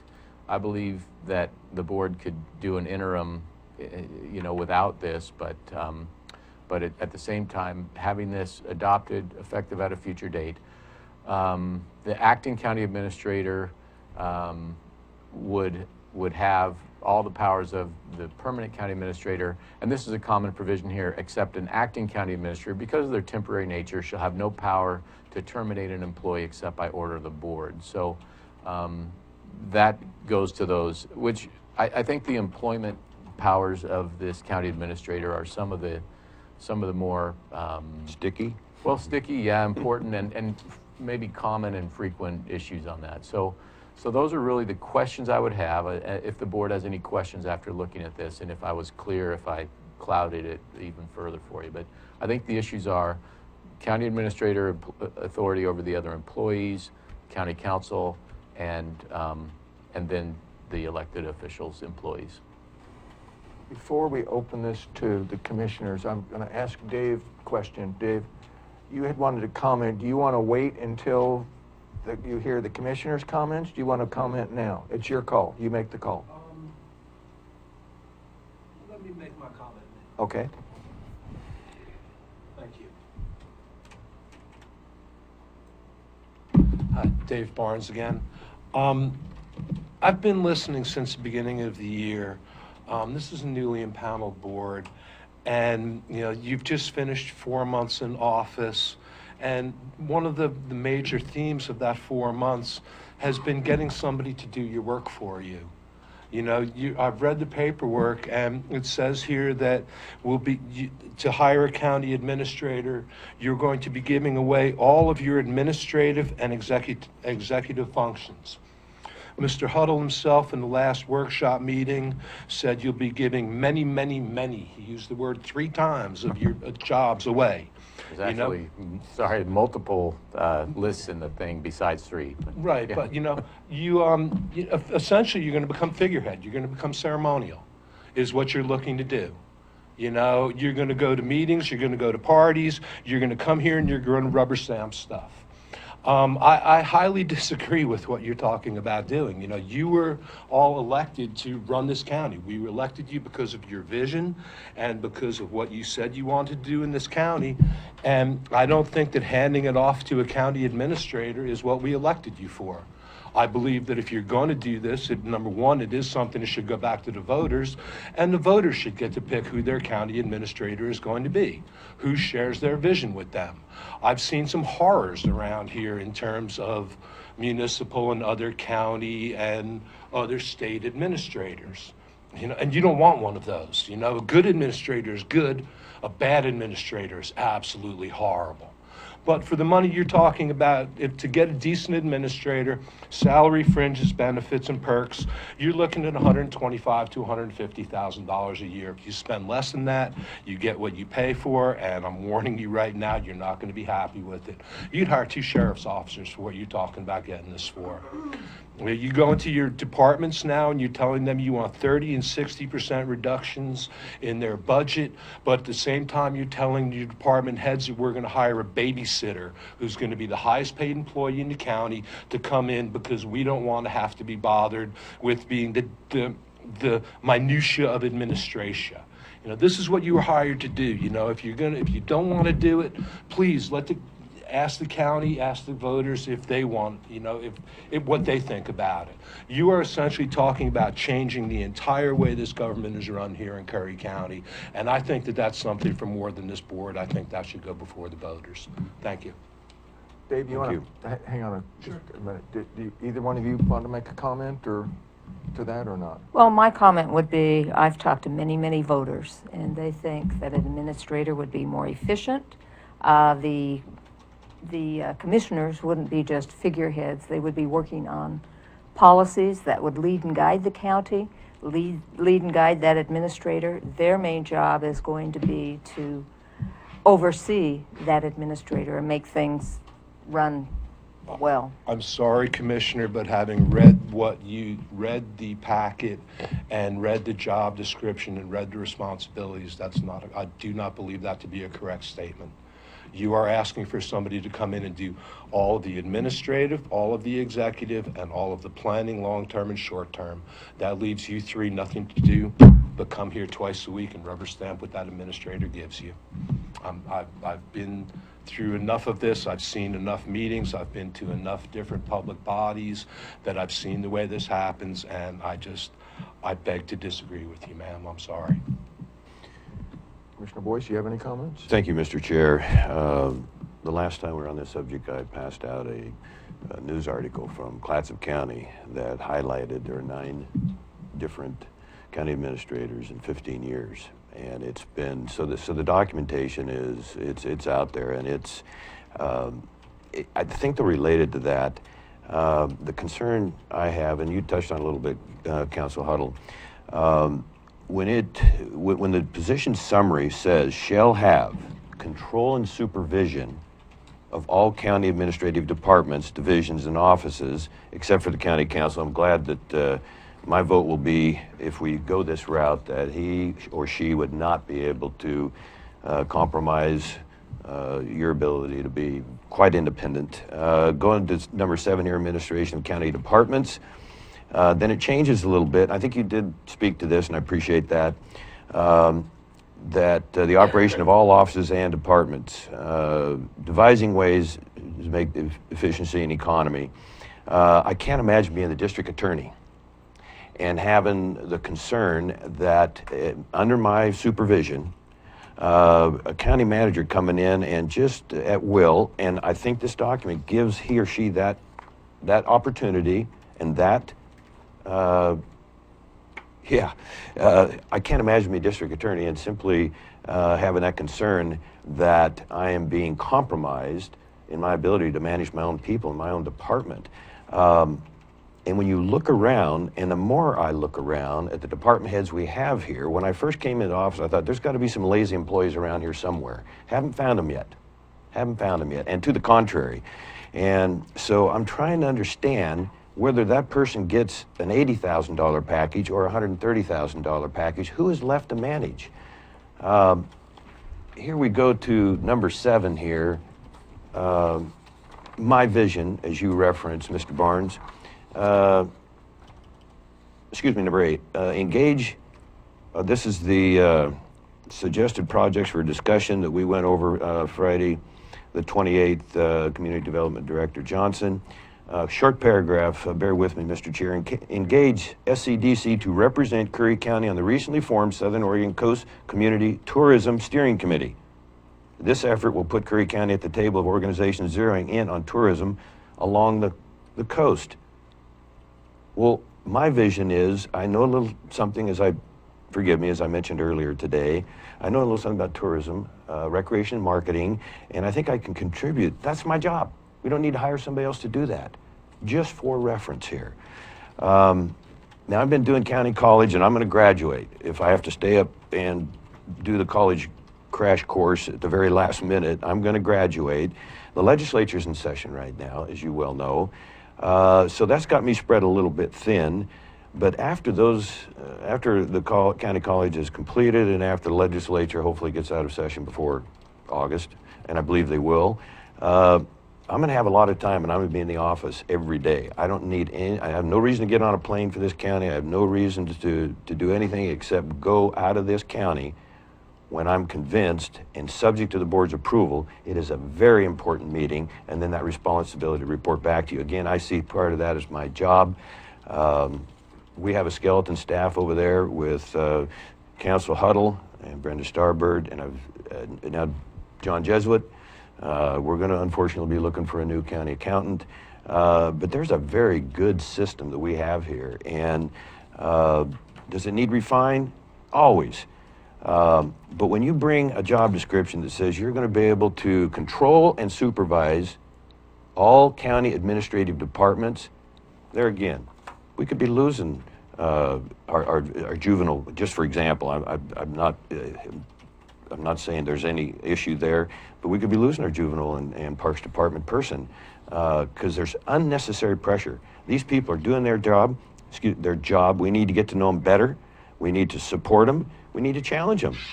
And they've risen to that challenge. They really have, with lack of pay raises, with consolidations, with my goodness, our sheriff loses 3 deputies to the city of Brookings in 6 months, year, whatever. I better be careful to get it absolutely accurate. But the point is, we've got to support these people, and we're not ready for this. This document's not ready. This document right here, job description, job title, we don't have a budget for it. We don't know how much staff that person is going to need. And I just have a lot of apprehension and reluctance with what am I going to be dealing with. And I saw City Administrator Fritz walk by my office today, not even say hi, and I'm going, where did that come from? So I'm thinking, what is the long-term consequences for not pulling everybody together, and I'm concerned that to the contrary. Thank you, Mr. Chair. Before I comment, did you have anything further? Well, I just think we need more continuity. We have commissioners coming and going. We've been doing it this way ever since I've been here, and I don't think it's been effective, to be honest with you. I'll make some comments, Dave, and certainly take your comments, constructively. They're not destructive, they're constructive. We had talked in earlier discussions as far as an organizational chart also to better show this as a picture. That's in every business I've been involved in, that's where I started, always. First thing I asked for is an auditor. Also, and I'm going to give you a couple of examples of, as it is currently, okay? And these are actual examples. We can get some echoes, or? Yeah, Okay. you're echoing up in this one. I've been getting some echoes. You guys yeah. hear it out there? Yeah. Sure, I'm wondering if it's the TV needs to have the sound turned down by the TV wand or something. Don't know. Magic, thank you. That was power. The current structure, and these are my opinions, okay, and then I'll give an example, is absolutely dysfunctional, okay? From a commissioner's perspective, you have 3 elected members of we call them the governing body, that are technically the boss, 3, not 1, not 2, 3 of the department heads. Okay. Well, that does not work. You can't have 3 bosses. You can't have 2 bosses. You will have problems. And that is in great part, you know, to put this under one person who has actual authority, responsibility, accountability, and authority. Example, and it's made it, you know, very difficult for me, you know, as one who was in the private sector for all my life, all my working life. A while back, probably 6 months ago or so, okay. Now, at this point, County Council has temporary oversight of the Commissioner's, Board of Commissioners office, okay. And he has technically 3 bosses, okay, which doesn't work well. Okay. Right. I have no. I don't have any complaints, Mr. Okay, Chair. he has no complaints for the record. See, Okay, thank you. You Thank got to you. note that now, and take Yeah. that into Yes, your yes. consideration. That has not always been the case in all the situations, and I won't go into those. There was an issue that arose one day in the commissioner's office. I was the only commissioner there. County council was out somewhere. There was a deadline. I made I was asked by, I believe it was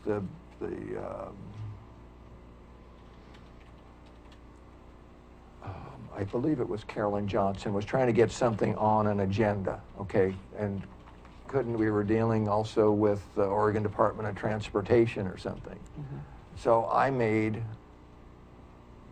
a management decision. Okay? In order to get that, I gave instructions, email instructions, and asked, it wasn't the individual that's here now, but I gave instructions to please do this, contact this person to get this thing on the agenda. I rightfully, you know, heard back from County Council. I was not to direct his subordinates to do anything, okay, in writing. Okay. Now, technically, that was correct, okay, and I'm not picking on him. I'm trying to give you an actual example. There are some much more serious examples that have occurred that I'm not going to go into, but again, it's because of the same thing. We have, you know, we talk about commissioners changing. We have had, recently we have run into issues with the subject of grants, okay? Big dollar issues, okay? From 2 years ago, well, from 6 months ago, a year ago, 2 years ago, 3 years ago, 5 years ago, all have, you know, when it rains, it pours. Well, there are 4 or 5 at least now that we're aware of, you know, and there are things that were not done properly. We have gone back and we see exactly, in many cases, who done it. Okay, they're still here. Okay. Again, names aren't important. It's the system that exists, this dysfunctional system that creates these things, is that people are not held accountable for what they do because nobody has the authority, or, you know, certainly not the commissioners who ultimately get involved in these types of things, county council who ultimately gets involved in these types of things, the accountant who ultimately gets involved in these. And it's these types of examples, the order of magnitude that we're talking about on some of these nightmares. You know, I've mentioned it previously just as far as the airport, the Brookings Airport grants. That's now minor at $60,000 or so compared to some other little surprises we've run into. Had it been different, you know, and we had the right, and I think you might have pointed out, you know, you can have a good person and it doesn't matter the form of government that you have. You can have a good leader, you can have a bad leader in any form of government. You can have a bad form of government, you can have a good leader, and things work awfully well. You can have a great, perhaps, form of government and a bad leader, and things are really bad. But it's for some of those reasons that I feel that we need someone to be held accountable, one person, and then again, it's this board that it's one fire after another, put one fire out after another, and that's what it's been. That's what this week has been, this past week on these, and those fires aren't out. These are huge, to me, huge liabilities, and there's lots more. Again, county council's up to his eyeballs in these at this point. Not because he wants to, because he's responsible and he's involved. And the county accountant, but And the county I'm accountant, concerned because okay, there's yeah. an illegal exposure. But he's concerned, Right. okay? But it's to take a totally different structure with, and again, the hope, the objective, the intent is always to get the good leader, not the bad one, and to give a single leader, under a different structure, certainly from an organizational standpoint, the responsibility, the accountability, and the authority to do those things, and that for the commissioners to do more of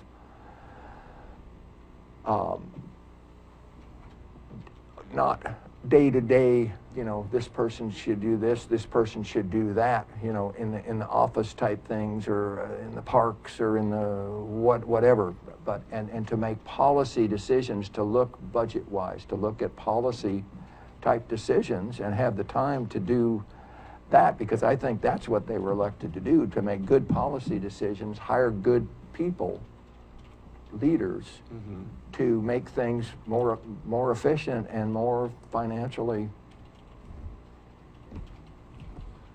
acceptable. Yeah. If I might, Yeah.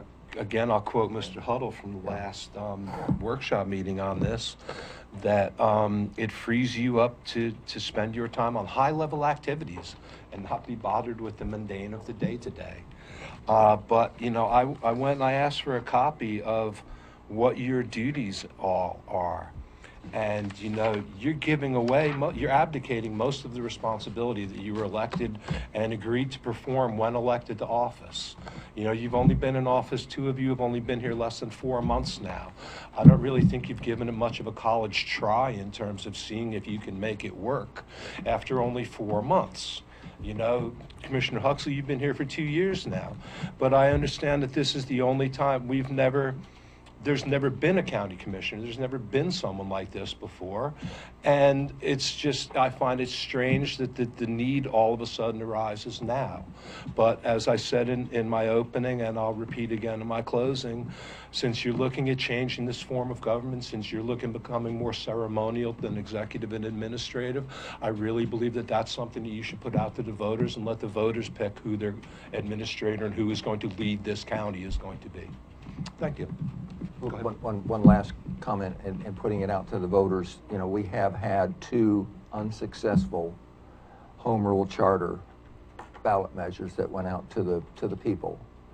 With that, more that in line where you have as a not general law county then, but under a home rule charter, you have much more, I don't want to say authority, but creativity to choose your structure.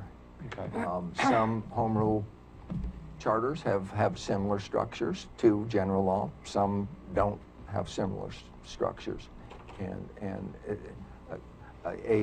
a home rule charter is not a success any more than a general law is a success. County Council. Oh, thanks, Mr. Chair, if I could. So, and I appreciate the sentiment. Just wanted to kind of focus. This is not a vote to approve the position. It is a vote or a discussion or direction to bring back, if the board wants to, for a future date to approve.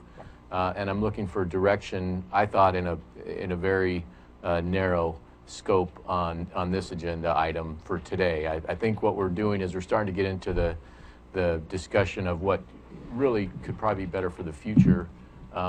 So for today, I think if you know, the members of the board could give me direction on how they wanted those questions to be addressed in a future version of this ordinance, we could continue this conversation at another time. I totally know that what I'm saying here today is more of the public comment when the ordinance is introduced. But at the last workshop meeting on this, I cared to speak and was told not to, and I need to speak on this at a general meeting. It's on your agenda. It seems to be a topic that comes up at every meeting. Yeah. So, you know, I thought I would let you know my thoughts on it. You And know, they're like you said, appreciated. They're appreciated. you know, like I said, I really think it's that important a question that it really should be put to the people. You know, I'm sure the sheriff would love to get 2 extra cops for what you're going to pay this person too. Here, Mr. Chair. Thank you, Dave.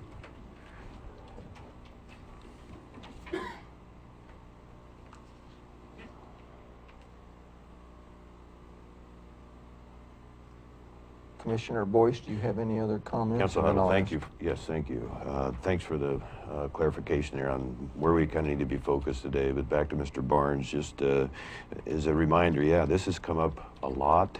And I'm reminded by the people that are counting on me and will definitely hold me accountable. And there are plenty of them in all geographical areas of the county that I wasn't put here on the high level, or to be in that high level. I was put here to do the 24/7 task, and I think we all were.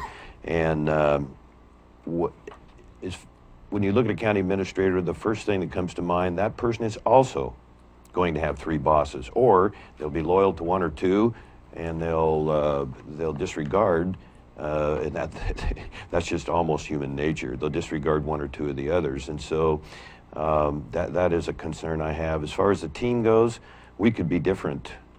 We could be the board that finally gets this worked out and simply puts our shoulders together to the wheel and pushes forward and overcomes these things and not be a status quo board. And I think the people clearly have spoken. They're counting on us to do that. And so that's the opportunity before us. And I'm just going to keep encouraging both of you on that and try and do my part. And yeah, I don't want to become a glorified ribbon cutter. That's the most boring thing I could possibly think of. And so of all the people we're talking to, you bet, Commissioner Gold, there is pro and con. And I'm going to emphasize, yeah, we need to bring it specifically before the voters again to see if they want a county administrator, if they want that person to have real or perceived too much control in the other departments. Thanks for keeping this dialogue open and offering again, like we did the tourism promotion IGA agreement. Thank you, Mr. Chair. I just have a couple of comments back to get focus back on what County Council has addressed here. And I have my copy of my notes from the previous meeting, because for the county administrator, it was the same document. Mm-hmm. And there is now a new Job description. job description, which I mentioned, I think took a lot of the good points, well, I'll call them bullets, from this proposed ordinance or order, let's call it either or, and is a much better job description than we had previously. And I also had gone through, because as you'd mentioned, I had marked out or removed county council from being, at least in my draft or my comments, as far as falling not under the board but under the administrator. And what I would like to see, and I think there may, even with if that direction or that draft, and this is what it is, okay, was to go forward, I think there might be some reference in the job description, the same thing that would have to be changed. I didn't go through and, Certainly. and mark Right, we on carry that, it but through. I would like to see a cleaned up version, although I don't think it's going to result in that many changes, but, you know, then it gets into some of the whereases or the more the legal jargon, and bring this back to the board for a further discussion, perhaps in a workshop.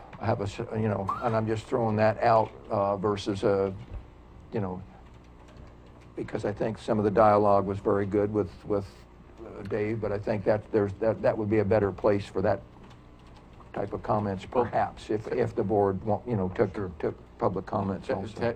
Technically, the board wouldn't have to take. And I agree, comments, but from staff's point of view, as someone who's worked on this, I'm not interested in doing another workshop. Okay. You know, I think it's time to fish or cut bait. Okay. Quite honestly. Then I would ask that you do that. Cut bait, fish, what? Fish. Which one? Fish and cut bait. All right, yeah. Educational. Okay. Well, so. And then again, we yeah. should take a motion, you know, Right, in direction from the if- majority of the board. If I could, Mr. Chair, I'll try to summarize what I heard. We had the two options I was looking for. One, county council under the administrator or directly to the board. What I thought I heard you say is the county council would be under the administrator. You'd also, and again, I didn't put it in here and I apologize, you'd like a organizational chart. And I had obtained two of those, but I didn't include them in the materials so I could work up a proposed organizational chart. And I didn't hear you say anything about changing the administrator's authority over the employees of the other elected departments. So that would remain where that administrator, at least that's what I'm hearing from you again. Correct. If we And need a that's motion one. from the Correct. board or Correct. something Correct. like that. And then really I think we just need to bring it back for an ultimate adoption or not. Okay. I think another workshop would, Okay. I just question what benefit that would have. I don't have much more to offer from staff's point of view on a workshop on this. So I don't know what I could do for you. Mr. Chair, Commissioner Boyce? I'm going to disagree strongly with Council Huddle there. Mr. Barnes presenting today, I promise you, and I'm no surprise to you, I'm sure, he represents a good segment of the population that basically is saying, what are you talking about? Do your job. And not to be too blunt there, but if I did understand correctly, apparently I did, you want county council to be under the administrator as well. That's correct. Wow. So that person has no political transparency to the public that we do, and he or she can quickly make the commissioners almost insignificant, and they're the people who've spoken, and that is the history of more so than not on that. Council, I have a quick question. Did you say that you would change the position summary and somewhat related number 7 under administration of county departments? That did you catch my concern that the administrator would have a joint authority with the department heads, for lack of a better term? I did not, I mean, I think I caught that was, if I understood you correctly, to say that and again, I think it was more of a sentiment I was feeling versus words exactly put this way, but my understanding is you would like the department heads to have more autonomy, both elected and appointed, over their employees. Is that I don't want them to be subordinate whatsoever, or their employees, to a county administrator. Oh, I see. Okay, right. No. So they'll have two bosses and the same problem that Commissioner Huxley's identifying today. Okay. I mean, I think a team of 3 can work, Okay. and the history on that is overwhelming as well when they're trying to build bridges and all that goes with that. But yeah, I'm speaking right now on behalf of the department heads that they are not subordinate to a county administrator. I guess another way to put this, who would we not be? Who within our little building here would not be subordinate to a county administrator? You 3. Okay, but I think there's some argument there that's that may be subject to how it works long term. I think I went to your first statement that this person could quickly more or less usurp, the powers from the board. It wouldn't be so much a usurpation, it would really be a delegation, but I think it's the eye of the beholder kind of thing you're saying there. But that's where the board has the ultimate power over this individual, and yeah, it becomes, like you said, a numbers game, perhaps, 2 of the 3 commissioners and whatnot. Could I ask you a question, Commissioner Boyce? On Certainly. You mentioned your trip to Jackson County and you talked to their elected officials, and then you had another follow-up appointment. I think you said you're going to talk to their county administrator. Did this topic come up during that visit, or not so much? Because they've had a Actually, the county administrator has not contacted back. I don't know if maybe my email didn't get to him, or maybe he's too busy, or maybe he's not interested, but I have previous emails that he would be most willing to help us. And so I'm a little baffled, but I appreciate your question. But what I just wondered if those all folks you talked to had any idea of whether they thought it was a decent organization structure, I guess. And Only one commissioner I've talked to, Commissioner Roberts, in the past, and I'm going to guess that she's very happy with the situation they have. Have not talked to Commissioner Strasser or Dyer. Okay. Specifically Thank you. on that. Right, I just So was this wondering. this is Jackson County, Sure. correct? Yeah. That you're talking. And Yeah, when I heard the yeah. because I spoke with him, I spoke with the manager. Good. Well, good. Anyway, thanks. That was just a question. And again, I know, gosh, I forget Dave's last name, but I know, say that again? Dave Barnes. Mr. Barnes was up here talking, and he talked about his experience. And maybe it's just my comfort level, what I'm used to. We had a city manager. I felt like there was one go-to person for a decision. As you know, even to get a small administrative agreement on something requires a meeting, and there's all these public record rules. There is some streamlining with a county manager to make these executive and administrative decisions, and I think there's some value there. And I don't want to go into all the details. We talked about some of them in executive session, but our grant situation, I think, is illustrative of a good way to have it. I did say I don't have an issue with the 3 of you, or even the past 3 commissioners. I was able to work with that structure, but at the same time, as the county's risk manager and even the lawyer, I feel there's also a benefit to have a one-person decision maker. We may have been able to avoid some of these issues that we're seeing with some of these grants. May have, again, and where we did have where I did come from with a city manager, and there were a couple there. We didn't have those type of issues that we're seeing, so that this county is seeing. So I don't know if that's attributable to the lack of the position, but I know in the one organization where we had it, we didn't have these issues, and where we don't have it, we do. So I can only talk from my experience. I'm just offering that for the board. But again, it's up to the board on that. Could I make a couple of comments, Chair? Commissioner Gold. Managing something with 3 people who cannot talk except in a meeting makes absolutely no sense to me.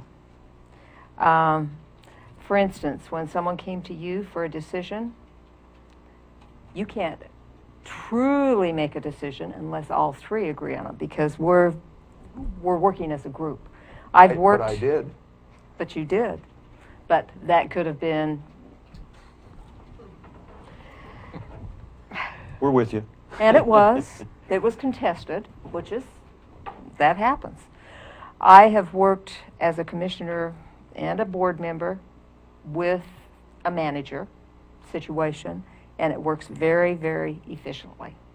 The board is not just a rubber stamper. They're there to make policy and look at the big picture type of things, and I really feel very strongly that we need this. So, as far as the council huddle, being under the manager, Well, again, don't I use can council see, huddle. It would well, just be any no, I can council. see pros and cons County of that. council. Yeah. County council. Okay. Excuse me for using a name. Yeah. But I think there needs to be one go-to person. And then we would have, as a commission, we would be over that individual, and he would be our one employee. There is, if I could. County council. Well, Commissioner Boyce did make a observation. I know I said that there was an issue with I think an elected district attorney, I want to say east of the Cascades, and they came in and wanted to change. And the deputy district attorneys, I think, are county employees, and the district attorney is a state employee. And so the elected official there wanted to come in. That, again, I think those are both the rare, I think in Roseburg or Douglas County had to do with an assessor, but those are rare circumstances. But also with an attorney, there's certain, I mentioned my professional obligations. In these, I think we might need a carve out for, again, the sheriff, because there's some statutory things there. And then with the DA's office, it might be difficult to have a county administrator trying to oversee or even do anything with those, because they're technical, legal, and there's certain professional rules of conduct. So that might be another carve out if the board was thinking of going in the direction of having the, at least considering or bringing something back. I could include that as a carve out if that's with consensus. But again, I don't know. I think we're looking for then just a direction. I won't even ask for a motion, but if I could summarize, because I feel like we're getting long in the hour on this, if I could summarize, I'll bring back, again, you asked for a workshop. I can't contribute anything further, Okay. I don't think, to a workshop. Okay, bring So back if at you're, the next- bring back an ordinance for a thumbs up or thumbs down. It would include the county attorney under the county administrator, but accept the sheriff and the DA.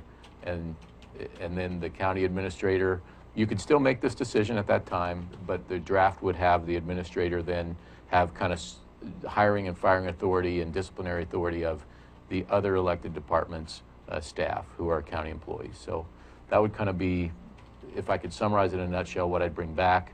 I'm getting kind of nods from 2 out of 3 of you. No decision today. It's just going to come back. The decision will be probably on the 24th if I can get it there.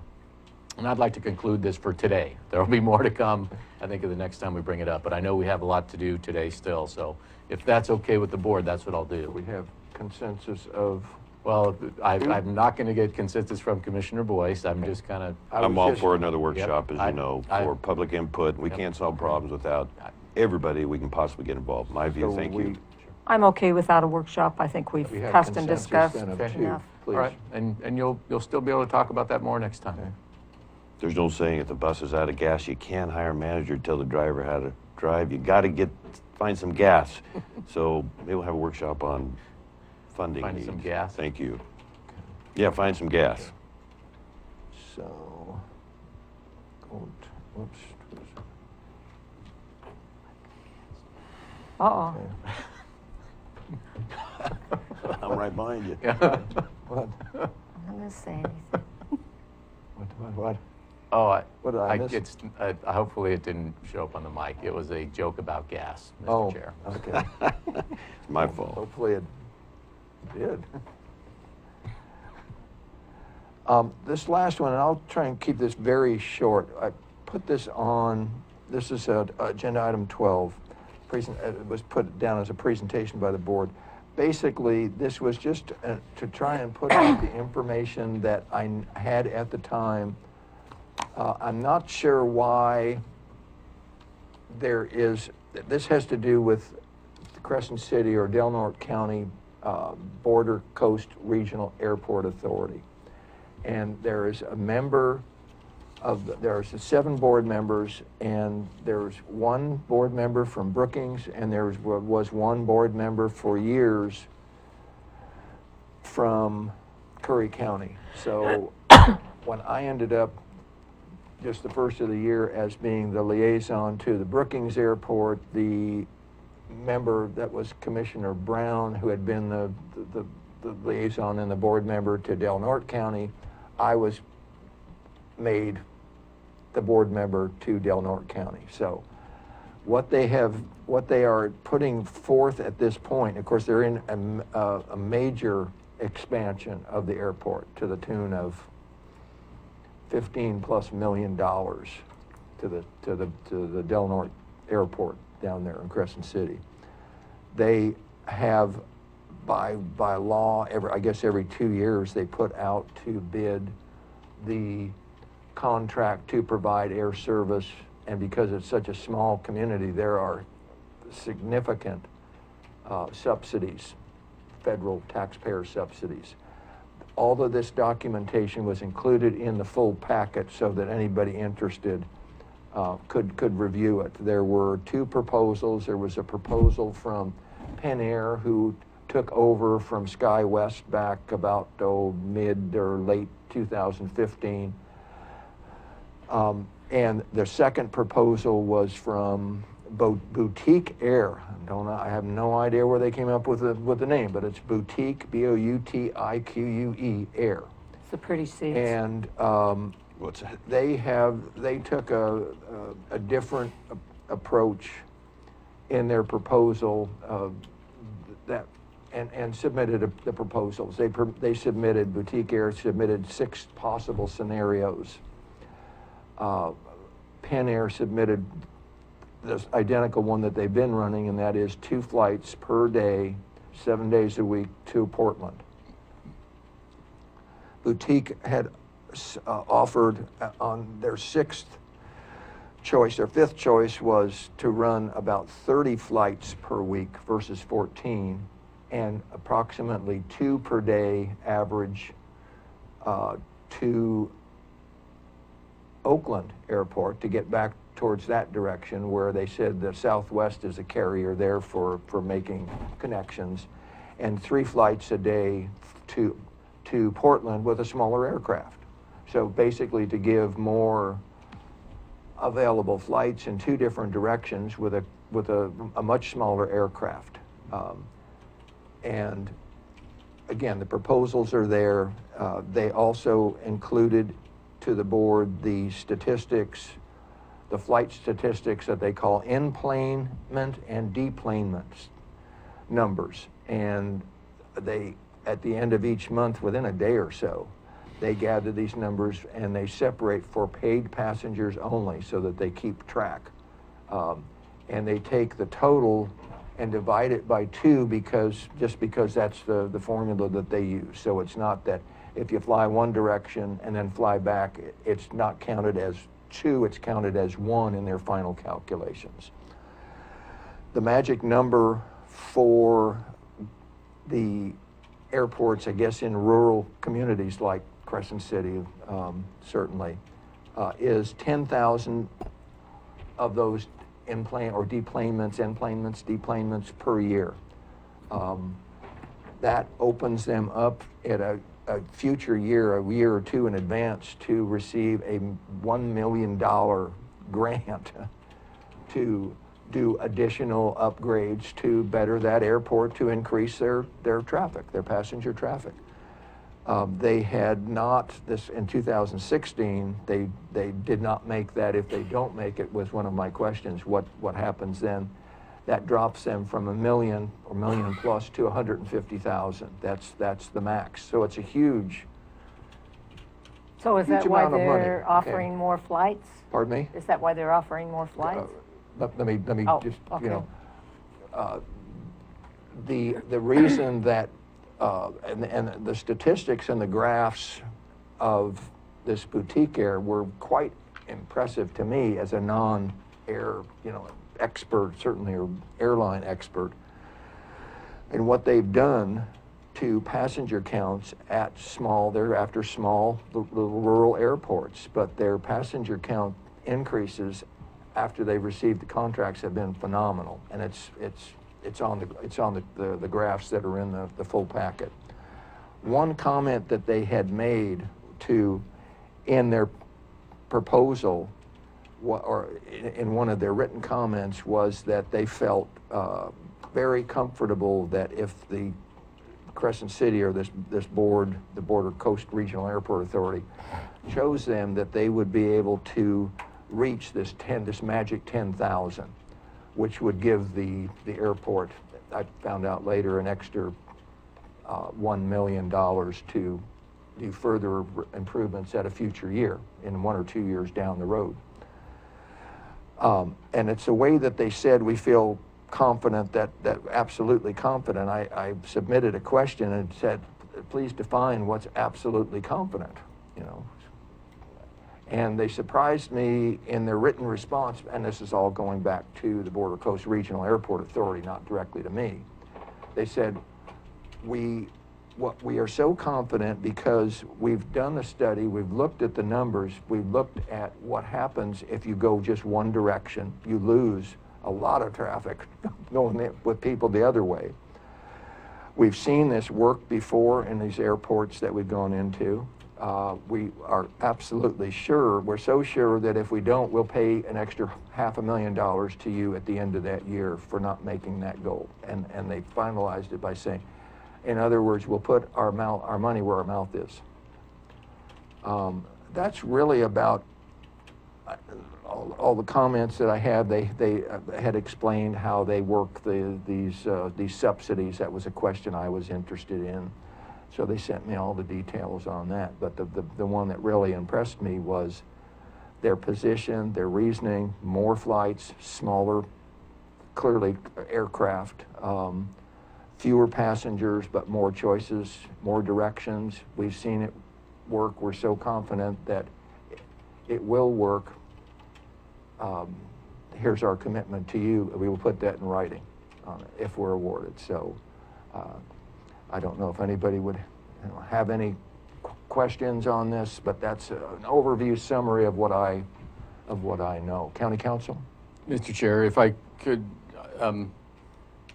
I'll hold my comments till the other commissioners, but John Jesuit and I saw something in the newspaper maybe related to this that we wanted to give to you, and I don't know if we made copies for each commissioner or just... Good job, John, thank you. And at the end, I think it tells people where they can make comments. It seemed like it was on this topic, and... Yes, what happened here was... but I know some of the other commissioners had some comments. I'm trying to think if I had put this in the document too. I asked, another question I asked of the two managers that are managing this project at Crescent City, at this Border Coast Regional Airport Authority, who, by the way, and I think they run a real first-class professional board meeting, super professional on it. I asked when this came out, I said, how does your public notice work? It works different in California. It really does. They said, well, we contact the so-and-so at the triplicate and they put it on. And I said, well, so you don't have to publish a public notice for this and they said, no. I said, okay. They said, as long as we get it in the paper. I said, well, did they by chance, because they said, and a lot of times, you know, they'll publish if it's applicable in the pilot also. And I said, well, can you find out if they did? And they said, no. But after they checked, they said, no, they didn't. And I said, well, but they said, we asked them to. That's how this ended up in that pilot. And we are coming up on the hour. Yeah, okay, so, for the, yeah, we have, so but- that's how this did it.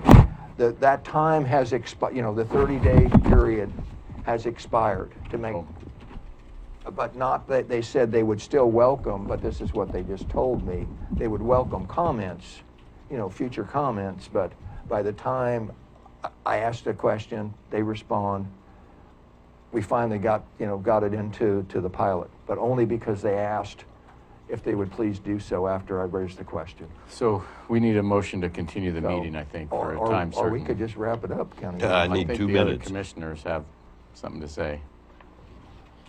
Yeah, I just had a couple of comments. I had some people interested in this, and I was just curious, are you looking for us to endorse? No, I'm not. I'm not. Okay, you're not looking- not, you're just- this is absolutely just not. an informational I just want thing? information for the people in I think as Curry County. a person, you can do this. Yeah, but you can do that, Okay. but I do not, absolutely not So want do to you take a have, position. do you have part of the decision-making process in this? I'm or- one of 7 votes. Okay. So has the decision been made already, or no? But it's on the agenda to vote tomorrow. Tomorrow? Yeah. Okay. Well, Again, this was late, but not for lack of trying to get it, you know, to get the information out. But I think they missed the boat.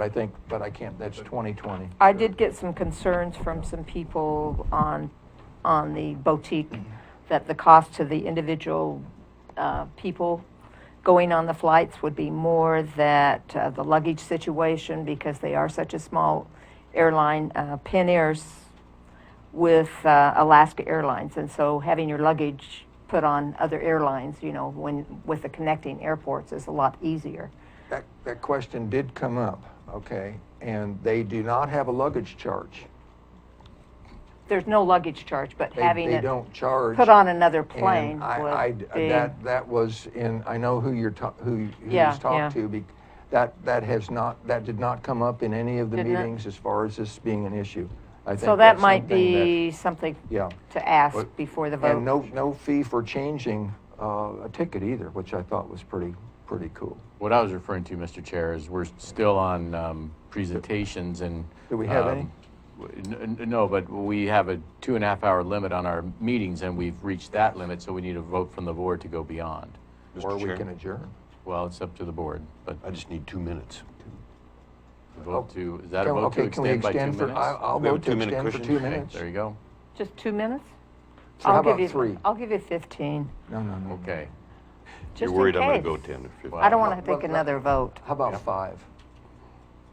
I'll split the difference, 7.5. Okay, 7.5. Sold. Do we Okay. need a motion on that? Yes, please.